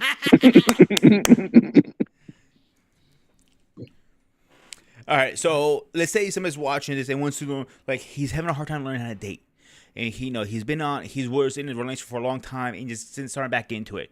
In your advice, where's the best place to start dating again? And he doesn't go out a lot. He works a lot, like all of us, obviously. A real man works. End of the day, what would your advice somebody? I have an answer. Well, first thing I'll say, King, you're next. Don't worry. What'd you say, King? So first thing I would say is, number one, if you want something good to come in, you have to do something uncomfortable. So if all you're doing is you go to work, you go to the gym, you go home, you're not going to find what you're looking for in that pattern, because if you were, you'd have found it by now. So you're going to have to go somewhere or do something that you're not used to. And that can, like I said, that can be hard, but if you really want, like I said, something good to come out of it, that's part of evolution, is doing stuff that is maybe not the first thing or the at the top of your list to do. And you know what? You might find yourself in a spot that you never knew about before, and find that, you know what? I like it here. I like these type of people or this person, you know what I'm saying? And that will kind of open your eyes and elevate you to a different level from where you were before. So I don't think you can really hit where you're trying to go by doing the same repetitive thing over and over again. You want an amazing girl, you gotta go do some amazing things. Be around some amazing people. Because I tell you what, I live in a small town as well, in Carlisle. It's not a whole lot going on here. And I understand, I just use this like from a work perspective. I understand if I'm gonna hit my potential, I can't physically stay here and expect to reach my peak by staying in this type of in this small town, small-minded environment. It's just not gonna happen. I think the same thing is safe to say for dating as well. So if you want different results, you gotta do something different. So, King, brother, you right. Try your next. Don't worry. Oh, Go ahead, King. Who's that? All right. So kind of similar to what Steven was saying, man, the advice that I give to the person that you stated, Pete, is to build up your value. Don't necessarily go seeking something just for seeking it, right? Oh, like if you are going to be dating, have a purpose for it. But the thing that I had to learn after my divorce was to just build value. Other people will recognize the value that you have and what you have to offer. And when you can build up your value, you're going to have people coming to you because they want to be a part of that, man. Yep. So that's the biggest advice that I would tell somebody in their 20s or in their 30s trying to seek the date. I say don't really, like, not necessarily don't date, don't be off the market, but don't go looking for it. On that, focus on building up your value and have people of value come to you, and then you decide on if this person aligns with what it is that you're trying to work on and build. I agree 100% because if you know what you're looking for, like for example, I use myself. I'm looking to meet somebody, have kids, and start a family. That's what my end goal is. I'm not saying that's everybody's end goal. So somebody might just wants to get, have a girlfriend so he, get laid. Whatever the case is, at least I know what I want. Building myself as a man is the most important thing to me because if I'm good, all everybody around, you guys can feed off my energy, if that makes sense. So Trey, you guys want to say? I mean, I agree with both of these young guys right here. Doing something uncomfortable. It made me, like the brother said, stepping away from at least 100-mile radius of where you currently live. If there's an occupation that you can secure in that area, just become a new person in a new place, but also go with a purpose. You come with a expected outcome of expanding your career, meeting a different style of woman, maybe a different just complexion, of different dialects. You may speak a different dialect from the north to the south. It's difference, also just, choose a lane as far as what you want to do as far as career wise, because you have to think about the long-term effect of your career. You want to make a lot of money. You want to work by yourself. You want to work with your hands on. You want to work with a group. You have to choose that. And that could be from joining the military. You can get a skilled trade, any lane, earth movers, drive the truck, work with large earth moving machines like cranes and stuff. Or you can go to college. I mean, you just got to choose a lane, man, and especially while you're young, because going on 40, you sort of sit to age out in a sense as far as the career world, because you only got a short time to reach a certain level. And if you don't have the education, and because they're still going to check the education, like Brother Minister said, they're going to check as long as you got the certifications. To me, that's what I mean by education, just having those degrees, those updated certifications going into the future.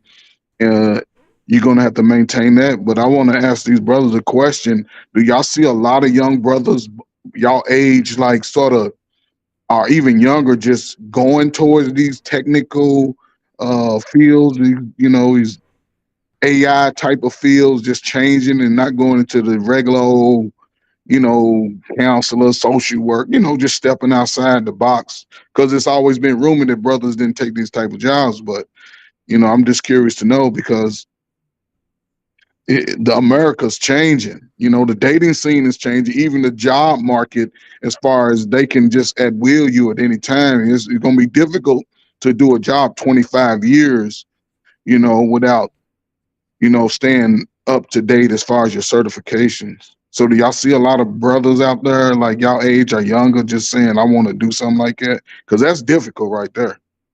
Who wants to take first? King, go ahead. Yeah, so I work as an IT specialist and I see the value in it. So I advise folks to kind of work around that. I was a former IT project manager. A lot of my peers my age, they're not clamoring to come over here, but I see the skills that's needed. I see where the money is, and it's something that I advise the younger folks, and those that have are doing pretty well. Just a small number. If you say a percentage out of 10 that you would run across, how many you say would probably do it? Less than 10, like 2%. Oh wow. So that's less than the 10% of $100,000 men, you know what I'm saying, going to the next level. So brother, what about you? Do you see a lot in your field, or just thinking like you, brothers like you, thinking like you? So there's two things. So I'm right now I'm a business development manager for what's called the Giant Company, and so I have I'm very blessed to be where I'm. So just all intents and purposes, I have a high school education. I have some certifications in project management, but I have no college credits, no anything. But I was able to had a mentor who helped guide me and gave me an opportunity to go do something which led me to get me to where I am today. So there's two things to answer your question. Number one is where the brothers are at. So around here where I live, no, you don't see it a lot. But you go out to the New Yorks, the Phillies, and some of these bigger cities, it's a lot more commonplace. I have a really good friend of mine. I interned with him at a company up in New York a few years ago, and I'm not. I'm not the person who's like, oh, how much money to make is hush hush, and he's not. He's the same way. He's making almost $80,000 a year at 26 years old. You know what I mean? And the people that he's around have that same type of. We got to get up and get it, but we also have to pay attention to how the world is moving, so we don't get left behind. But that also comes from the environment that they're in. And a lot of times, if you are in like a small town like I am, and you're not exposed to how fast the rest of the world is moving, you just have no idea. So you don't get into that. But when you live in that environment where you're not staying up to date, you're not current, you don't understand where the trends are heading, you get left behind. So you kind of don't have a choice. So it's kind of, and that's one of the reasons why I don't want to live in this area. Not because I think I would ever necessarily get left behind, but because I won't be able to take advantage of the opportunities that I know that I'm capable of being successful at by Yeah. staying in this area. And a lot of people, if they haven't left the area, they don't understand that aspect. So I Do you want to see a touch lot base of on something brothers really that look fast. like you? Again, depends on where you're at. Around here, no. As a matter of fact, I think in my office building, I've seen. No, just in your I field, think period. When you yeah, no, travel, no. when you go to New York, do you see brothers, like quite Oh a few yeah, little young brothers stuff? yeah, yeah, absolutely, absolutely. Okay. That's one thing I give the younger generation, like behind me, I give them credit because I can tell you it was a couple years ago. We was out at a party and everybody disappeared, and I wanted where everybody go. They was out in the car talking about what stocks to buy on the next quarter because they had already known some information that they had been circulating amongst themselves. And I was like, damn, I said, hold on. This was probably about 5-6 years ago. When I was 23, 24, I wasn't paying attention to the stock market like that. You know what I'm saying? So I definitely say that they're very well aware of what it takes to be successful. And you will see, like I said, more BIPOC people taking that avenue, especially young black men. Now I will say the black women though, they've been on it. They've been doing it longer than us. You know, they got a head start.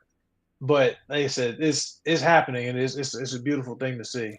Yeah, So let's that's let's all get right. back on track here for a second here. So CQ and King are having a conversation on the side saying value of old school values, and King's argument saying this where it passport bros. King, you want to touch base on that really fast? Yeah, man. So I had saw his comment where he said that overseas women are worth a look, and then he wrote old school values, I wanted to touch on that. and it kind of got me to thinking. I mean, the explosion of the quote unquote passport bros came out on the scene in 2023, and there's the conversation points about going overseas. If you're a man looking for a wife, that you're more likely to find someone in a different country outside of the US because of they don't have the same modern values that US women have. So the person who said that they had wanted to touch on it, hey, please take it away. No, I see where you're going with it, and I saw that come across the screen. My question was going to be, the way the technology is now, don't you think they up to speed with a lot of things now? Is almost as the U.S. women? You're going to go over there looking for these values. They might be saying, you know what? I want him to come over here. And next thing you know, thing you know. I will speak from experience from Greece. Greece, some things are behind. They're just catching up. Meaning, now, like, you talk to me like about 10 years ago, we talk about girls getting her nails done. I'm using examples, of course, or makeup. Now, they're trying to catch up. They're just trying to catch up. But that's what I'm saying. They'll catch up, and next thing you know, these guys are going over there talking about I'm gonna get one of them, and next thing you know, they just trying to get married to come on this side of town or take them for their money. So again, Greece is still, I'm using Greece, what I know. Greece is still the mentality is your date to marry, not to get laid. So if you want to get it, you go to the brothel. Hang on, Ruben, though. You also, when we've talked about this on the show, you also talk about the deletion rates in Greece are very high. So the whole dating to get married culture, how does that square with people are doing the dirty over there and they're not necessarily virtuous doing stuff? So we need to, there's the perception what we want, but then there's the real also. So people are doing the dirty dancing all over there too. So it's not. Oh yeah, I'm not disagreeing with that one bit. You're 100% right on that, Paul. And it's kind of goes like one evil versus the other. Which one do you want to take? I don't know, man. I gotta be honest. I don't think there is a big enough difference between women in the U.S. and women overseas as far as what they want to accomplish and what they're able to accomplish and what the expectations are. Like, that's just me personally, because it doesn't matter where you come from. If you know within your mind that you have an ability to be or accomplish something, it doesn't matter where you're from. You're going to go accomplish it. And regardless of what the values are, everybody's going to have whatever values that they deem are suit them best. And I think that's across the board. So if you want to find somebody that is like, Peter, I'll use you for example. You want to find somebody that wants to settle down and get married and have kids, you're gonna find that right here the same way you could find it over there. I totally agree. But it's just your environment, who you're surrounding yourself with. Like, I'm big on that. I don't surround myself with people that aren't headed in the same direction that I'm going. I don't judge anybody for it, but if we're not, at least we're obviously not gonna run the same lane specifically. Like, my life is my life and yours is yours. But if we're not heading in the same direction, I don't hear nobody. Oh, who don't hear nobody? Okay, now you back. Okay. Yeah, if we're not heading in the same direction, then I can't really run with you. You're gonna have to run with somebody else. So I don't think it really matters where you go or where a person is from. You just have to be of the same accord and have the same goals and values in mind. Let me ask this question for everybody. Let me just add on to that. Yeah, go ahead, Paul. Because what you're talking about is a starting place, but relationship or certainly marriage is about a journey. It's not a start. Because people got to understand, people do change. I don't care. And they're supposed to. How long you've been married or whatever. Values change, desires change, goals change. I know a lot of people talk about setting goals, or people want to know what your 5-year plan is, but that changes, bro. Especially, like I said, in this economy, the way these job markets are and whatnot, you plan to, be in this position in 5 years and stuff happens. So, you can go get that passport girl if you want to. What happens when you bring her here? Yeah. And unless you keep her locked up, she can't get outside, those values can be changed as well. So you got to understand, relationship is also about a journey together. And can you be agile? I talked about agility earlier. Or even in your relationship, there's going to be some agility. There's going to be some things you might have wanted to mess with kids. Well, guess what? After 2 kids, she's like, "Nah, I'm done. because she might have had a tough procedure or whatever. You just don't know. Especially women go through so many changes, body changes, they gain weight, menopause, whatever it is. You got to be able to ride all of that out.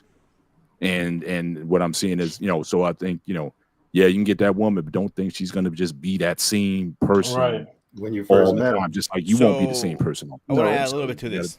Like, I'm going to use two people on the stream right now and one person in the comments. I use these 3 people as an example, as a baseline for myself to say, hey, I take lessons from them. Is Hashim, Paul, and CQ, their marriages has been very successful for a reason, because they put work into it. You is both ways street. For me, I might be out the door tomorrow.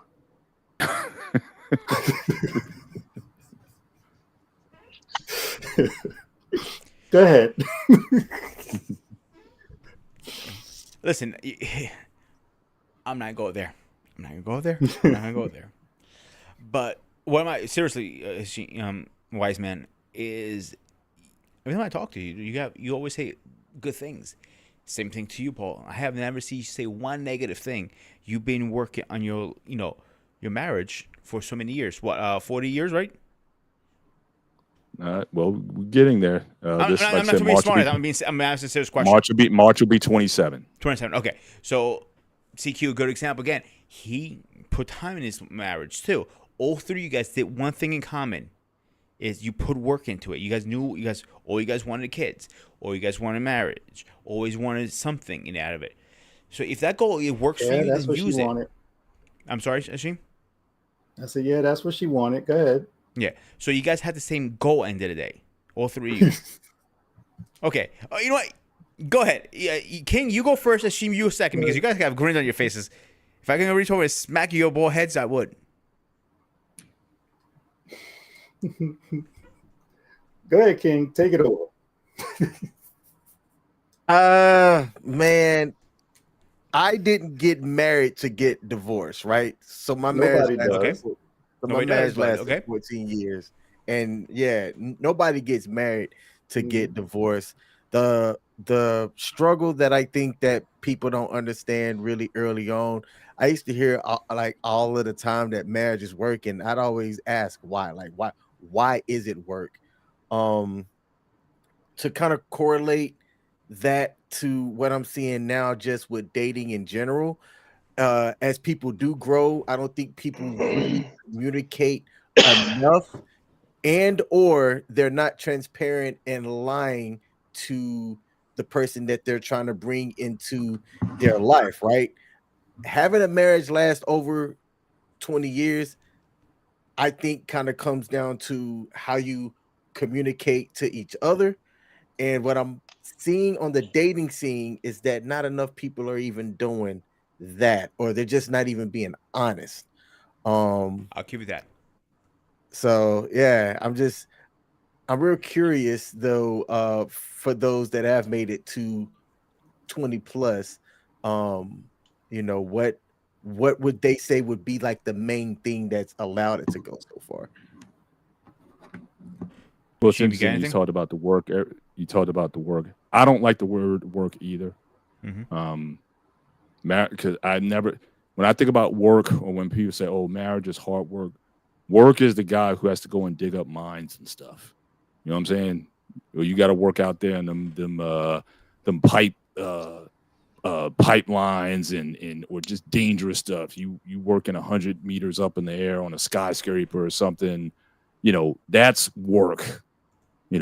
But at the end of the day, I think for us, marriage is really a couple things. One, it's a decision. And the second thing is just about understanding. I'm saying, so it's about, because again, we went through all of the stuff. I had no kids, had my wife all to myself. We had 3 kids in 4 years. A lot of stuff changed. We just knocked them out. You know what I mean? We weren't spring chickens, so we were like, look, we're gonna have these kids, and then I'm gonna get the V. I'm a member of the V Club too, full disclosure, and I'm gonna get snipped, and I'm out. So I wasn't gonna have a 20-year-old and a 5-year-old. That wasn't happening. I didn't do that. I was drinking tropical fantasy back when. I'm closing the shop down. You know what I mean? So that was a transition where I felt like for a long time I didn't have my wife. She was the mother of my kids, but I felt like for a long time I lost my wife. But at the same time, I had to come to a realization that I had to love my wife for who she was and have a better understanding of what she was going through with all those kids. So a lot of it was just my growing up from my selfish ambitions when I got married to be more empathetic and to be more selfless in my marriage. But that's a decision. If people want to call that work, more power to you. But I don't think that, that's not work. That's just people can be stubborn for so long in their decision making. But it's like forgiveness, right? Forgiveness is a decision. But how many people live in a state of unforgiveness for so long where you just got to be like, and people been telling for years, dude, you just got to let that go. And they won't for whatever reason. But when you decide that that's what you want to do, how long does it take you to make a decision? It's just like that. So really, I think that's the mindset that you have to have. Understand that change will come. Are you going to have the agility, the flexibility to adapt, to love the person as they are or as who they are, rather than your image of what you want them to be? That's really, I think, where the discipline, I think, comes in. Whether if there is work, that's where that is. Because again, a lot of these guys talk about going out, getting back to the passport bros or whatever. They have an image of what they want. I want this woman to be this. Who put stop date? Don't. And what if she's not that anymore? What if that changes? Then what are you gonna do? You're gonna leave her too? Mm-hmm. So I think I think it's here where the work is. And that's work for us, and it's gotten easier. Like I said, we are so much better now than certainly we were at almost any time. Yeah, that honeymoon period is nice. I ain't going front. Honeymoon, that first few years, no kids. Oh, that's heaven right there. But we're seeing my youngest one is 20 right now, and we're starting to see light at the end of the tunnel. And it's if I could be the young person that I was, knowing what I know now, yes, sir. it would be yes, sir. It would yes, be sir. incredible. You know what I mean? Yes, sir. But we're at a state now where it's like, yeah, we figured some things out. We still have our tits, we still have our, I was a cave dweller back in the day. So I didn't argue. I just didn't talk to you for like a week. I just shut down. That Men from Mars, Women from Venus, that was true. So I went into my cave for a minute. But 2 weeks went down to a week, then went down to a few days, and now I try to live that biblical edict. Don't let the sun go down, being mad at each other. I try to knock stuff out quickly. Yeah, I might be in my feelings for a minute, but I get it out quickly. Yeah. And say, look, this is why I'm upset. This is why you upset me about whatever, and just call stuff in and let's bury that. Let's get past this. What we need to do, and let's move past this and just keep going on. So it's still things you do, to maintain, but it's not as, we would go to talk about the Cold War. We would go into Cold Wars back in the days. Like she went one way, I went the other, and there's virtually no communication unless absolutely necessary for like a week, almost 2 weeks. But I have a question for you. While. So yeah. You say you don't like using the word work. What word would you replace that with? What would you say? Like I said, it's a decision. It's like working out. How difficult it is really to work out. Now, some people say it's so hard, but at the end of the day, it's a decision. You get up, go to the gym, and you do some things. Yeah, you might need to get some training. You may need to get how to use the machine, with proper form and all that kind of stuff. But the hardest rep I ever do is getting up in the morning. Once I'm in my dungeon, once I'm in my gym, then the light comes on. But a lot of times it's like, I don't feel like working out. I just don't. But I think it's the commitment part. Yo, it's the commitment part. That's the work. Mm-hmm.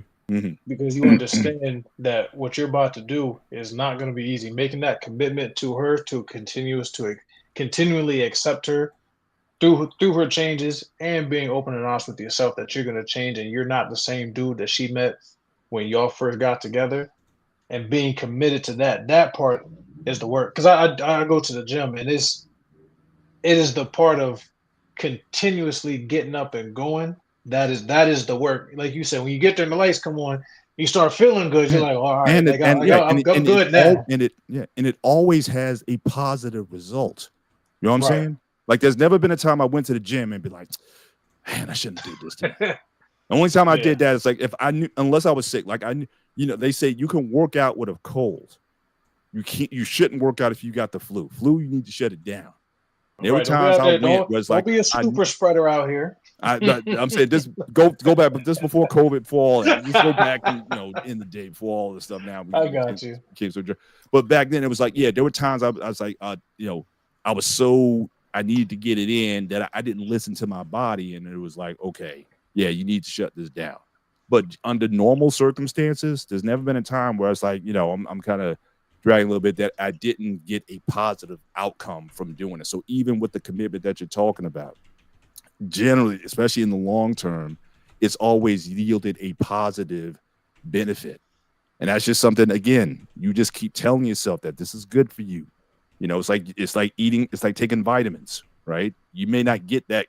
Everyone wants that quick high, that energy, whatever, like have one of those Red Bulls or whatever. But again, taking vitamins or just like a good diet, you're not going to feel it over, just like that, but over a lifetime. As you get into where I'm at now, where a lot of guys on the panel are now, you start to realize the value of what it meant to take care of yourself over that time. But everyone now wants the candy. Everyone wants the quick high, the quick, being that, and life just isn't like that if you're trying to build something for the long term. So again, so it's that kind of thought process you have to have. But you're absolutely right about the commitment part. It is definitely something that you just do. But it's easier though to keep the commitment when that commitment becomes habit though.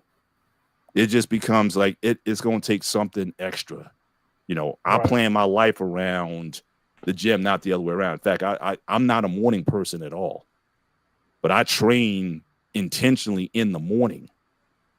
One, because that's just a habit that I just think I need to break. And secondly, I guarantee myself a victory every day, because the times I haven't worked out in the morning, have to work late, you guys in IT, that project gets due, I don't get off until 9. I go to the gym, but I got nothing. I got no energy. Nope.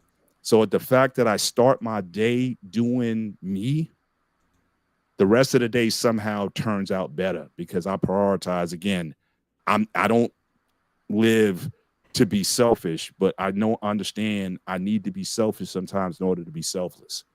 So again, I got to take care of myself, make sure I'm good. That happy wife, happy life stuff is good to a point, but you know what? The husband has to be taken care of too. You got to be good so that you could be good. Happy wife, happy life. Whoever made that up. So I know King has I'm just saying, you need to have that. So but I know what King, you're saying. You go next. Absolutely. Because I have some highlights. I want to highlight some comments. Go ahead, King. I know you have something to say. You're big mouth. Always have something to say. Nah, man, I'm good. What? King, you feeling okay? You running a fever? Yeah, man. I'll say this, man, one of the greatest things that I feel now, and me and brother been there, I think I got brother been about a year or so, but just being, I think if I was to choose a word, I would use the word live, and it's an acronym for, I think in my marriage, we love each other unconditionally. I think we invoke a lot of laughter into our day. Me and my wife, we laugh all day from 8:30 to the time she goes to bed early. She's an early bedder. I'm a late nighter. I've always been that type of guy, and it works. My wife does her duty. I do my duty. I want to be the guy that's tightening the bolts and lifting the cars and carrying and climbing up on the roof and shit. My wife loves to cook and clean and try different foods, and we eat good, and the dogs eat good, the cat eats good. I'll use that as a protection measure. She works very hard. You know what I'm saying? She respects what I do as far as me working hard, being in the position that I'm in. You have to be, work to be victorious all the time. Just be, look at things as half full and not half empty sometimes. That's the way that's things we do most of the time. It's not as bad as it could be, self-improve. She has her lane. Like my wife supports me in everything I do, but she don't really watch sports at all. She like, who's playing? What's going on? She's trying to get me all you want this TV pro, you get all 82 games here and all the football. Yeah, give me all that. You know what I'm saying? But man, we do everything.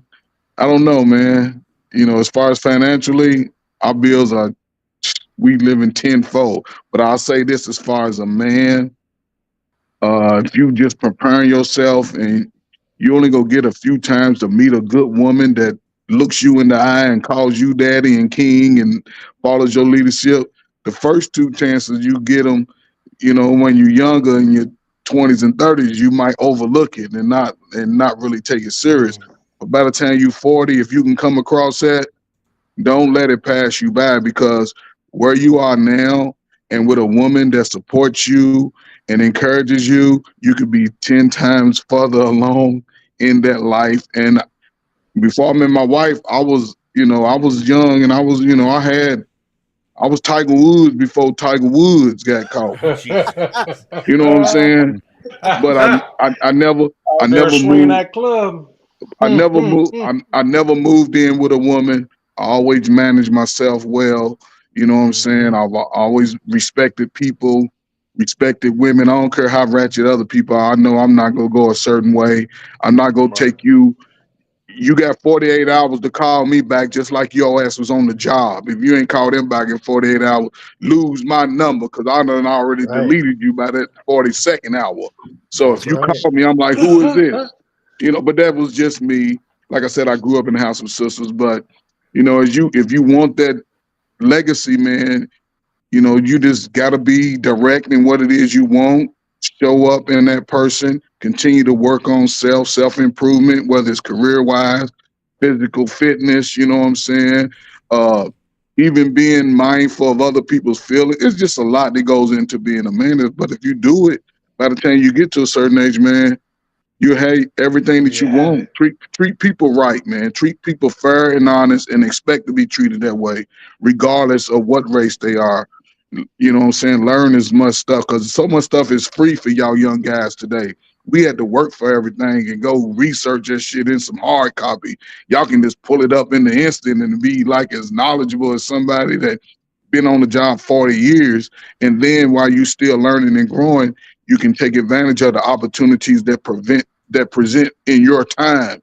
So, man, the world is y'all's, man. Y'all young, man. Shit, get your passport. Find you a sister that smell like that smell you like, that know how to braid your beard and comb your parts. And shit, if you can't marry a man, but have that law down. Write it down. Talk about it every night. You can be getting some and talking about, yeah, we're going to keep his money right? You know what I'm saying? You can just do it how you need to do it, but straight up question. Did growing up around sisters shape the way that you was dating at a younger age? Yes, sir. Yes, sir. Because I had older sisters. I had two older sisters. So I used to see how, and my sisters, to me, they wasn't that cute because they my sisters, but they had dudes. And my daddy, he was well known in the community, and he was a no nonsense type of dude. So I seen dudes bringing flowers and shit. I'm like 9 and 10 and 11, seeing dudes bringing flowers and opening doors. I seen this with my own eyes. So that's how I dated girls like dudes dated girls when I was a kid. And my sisters wasn't ratchet, and I didn't. And back then, no girl ever showed their breast and their booty the first day. You never saw that. So if I seen that, they was over either in the strip club or out on the strip. The strip club was more prostitution out on the strip. And you like, don't touch me. You know what I'm saying? So, but then as I got older, I took advantage of it because I knew early how to get that woman and do what I wanted her to do. It wasn't no whole lot of playing games. You know what I'm saying? What we own when we own it. It wasn't no confusion. And again, I've been around girls, so I understand what girls supposed to smell like and look like. My mom, just the older women that I grew up watching, the older women of the 60s, very delicate, very pristine. You know what I'm saying? We didn't have a lot according to today's time, but everything we had was clean and pristine. So I just grew up on that, man. But then when I was a teenager, I had my little girlfriend, man. I was over sexualized. Shit, I was doing too much at 17, 18, 19. I ain't had no kids until I was a grown man. But even then, I was in the military. In the military, you seeing women from all over the country. Then when I got All out, over the went to world. college, went back to college. Then when I shaved my head bald, my stock went up 200%. It went up 200%. So yeah, it shaked me, man. But Hey, good brothers. I'm gonna go ahead and brush my hair right now. I'm gonna do this for y'all. I'm doing it for y'all. appreciate you. Keep them waves nice, see, man. Keep them waves You nice. already know. First of Appreciate all, you. sir, I'm just meeting you for the first time tonight, but I didn't formally introduce myself. Again, my name is Mr. Bennett, and I'm the president of the bold, the beautiful, the benevolent Bald Brothers of the BMU Network. And I invite you, sir, an invitation to join our community at any time. So we were where you were. See the hundreds of thousands of brush strokes and wave creams and do-rags, and we've liberated ourselves from that task. And so now we live this follically free lifestyle that has allowed without these hairs, the thoughts and the process, all this knowledge and wisdom that you're getting now is just coming through because we freed ourselves. Comes freely. So I invite you, brother, at any time you want to, I offer you an open invitation to join our movement to take over these YouTube streets. And we dominate. Me and Trey, we just came off of another BMU broadcast on the sports broadcast. So we're just trying to grow the movement, brother. So again, when you were doing those brush strokes, man, it just reminded me, 500 a day, 500 aside and whatnot, the cream. Put the do-rag on at night or whatever, and all that. So we've been where you are, brother. But I'm just saying you don't have to continue in that lifestyle if you don't want to. At some point in time, you may lose it all. You may lose it all at some point in the future. So we're just trying to save you some heartache of going through that process of balding and whatnot. I remember those days running to the store getting that Dax. Oh yeah, man, rubbing it on your head, brushing. That's right. Putting that do-rag on. That's right. You used to wet the do-rag just a little bit so you can watch the game. You watch the game. You just going a couple hundred here, side, front, put that do-rag on. All the way around. You just doing that forever, man. Take that off, you'd be spinning. Oh yeah, that wave pattern. Once you get that wave, once it's in there, mine were always small. I don't see how them. It must be somebody has some Latino or something in them. Them waves would be so thick, they'd be like a half-inch thick. I mean, just brother Benny, that's how my waves were.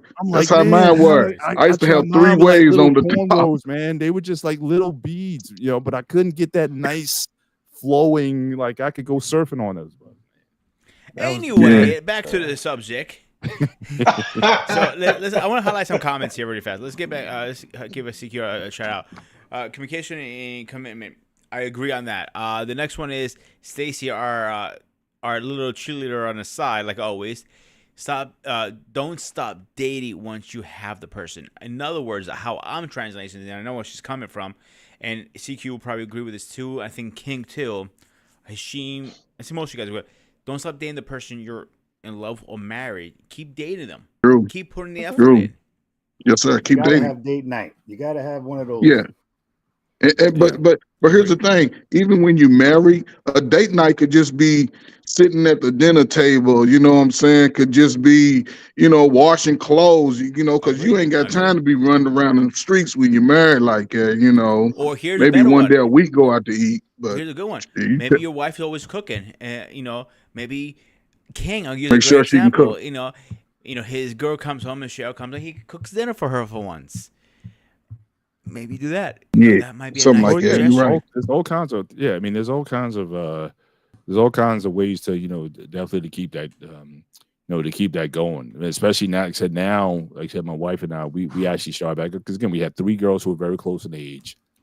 And so getting them through high school and dance and all those things. And now we're starting to, feel like we're getting that part of our life like back, start traveling again and whatnot. So yeah, it's really good to get back to that. But having said that, a lot of times it's just getting out of Dodge. Like we don't have to go far.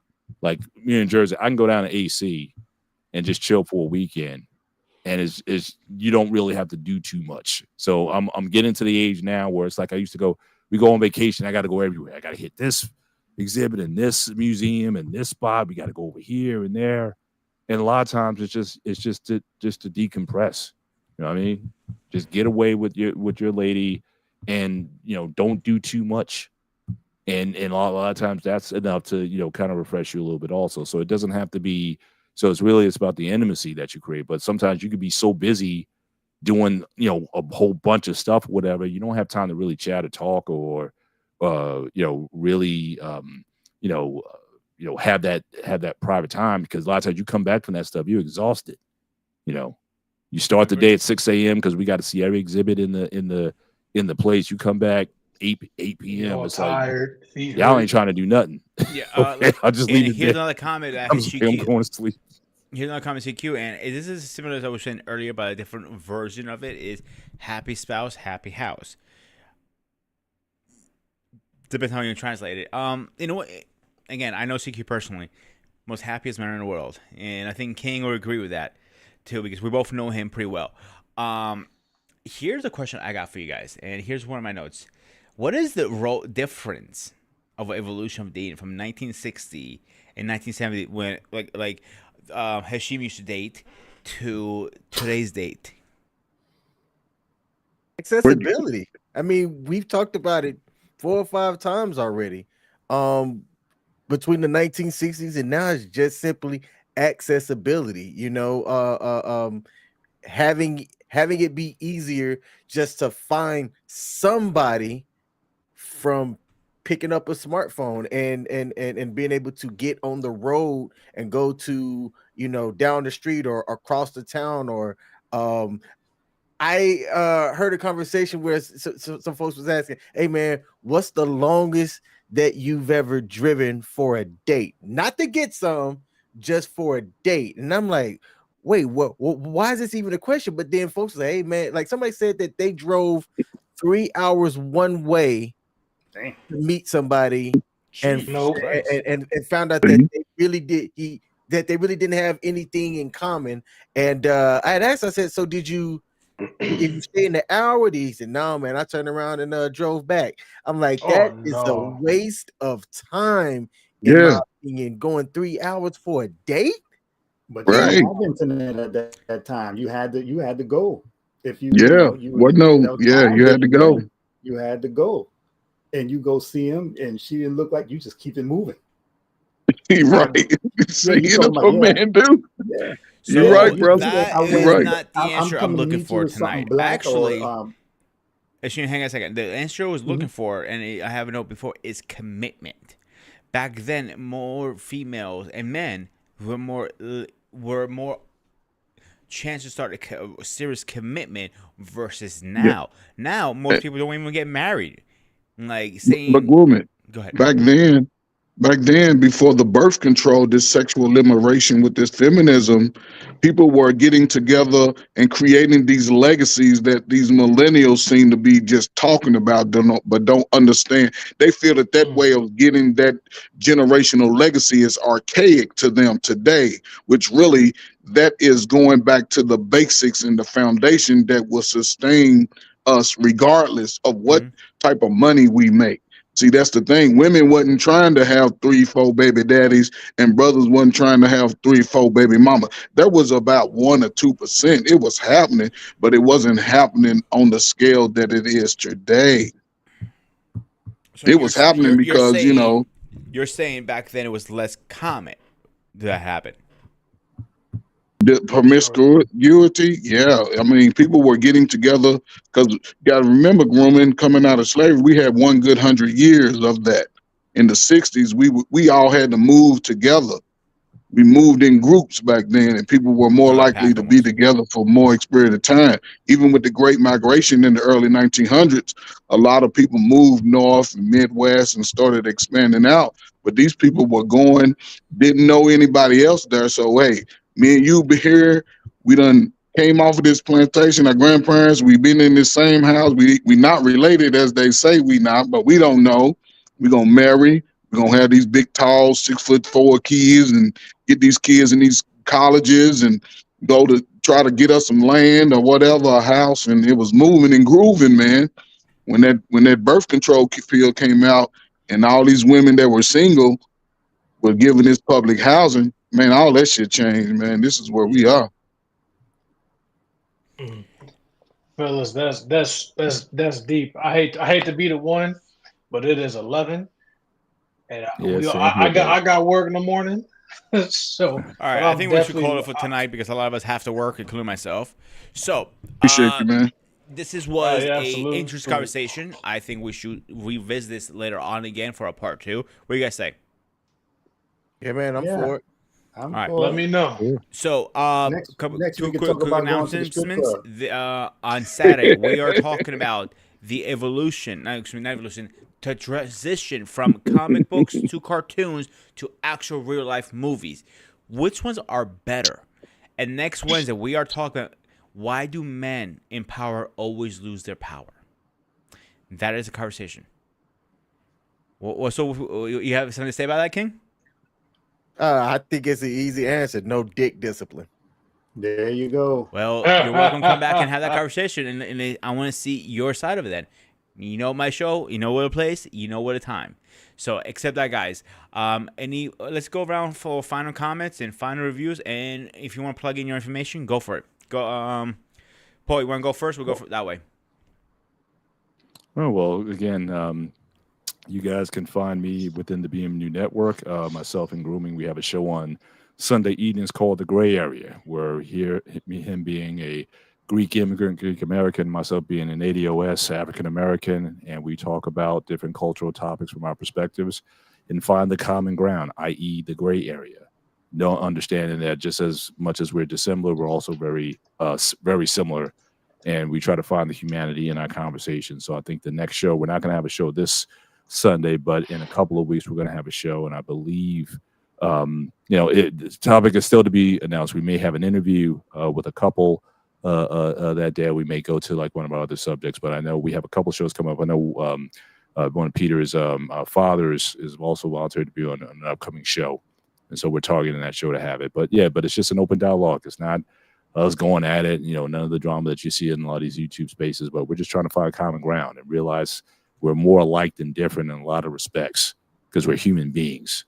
And so trying to find the core humanity in people, that's what we try to strive for in these conversations from the different perspectives that we come from. So, but you can also find me, there's a, BMU, I'm on Tuesday nights. I just did a sports show tonight before jumping on here. And then Friday night, we have the barbershop where it's just like the real brothers get down in the barbershop. Any topic could be on the table, fights break out, people call each other by anything about child of God, but we always tend to hug it out at the end. So it's definitely a place for anything can go off in the barbershop, but we try to have a good conversation and keep the dialogue going. So lots of areas in the space where you find me at, but I'm just having a good time in the space. And again, enjoy, meeting and conversing and talking with, good men from what I'm seeing here, good character and doing the right things. And certainly it's an honor to share the stage with you guys tonight. Thank you.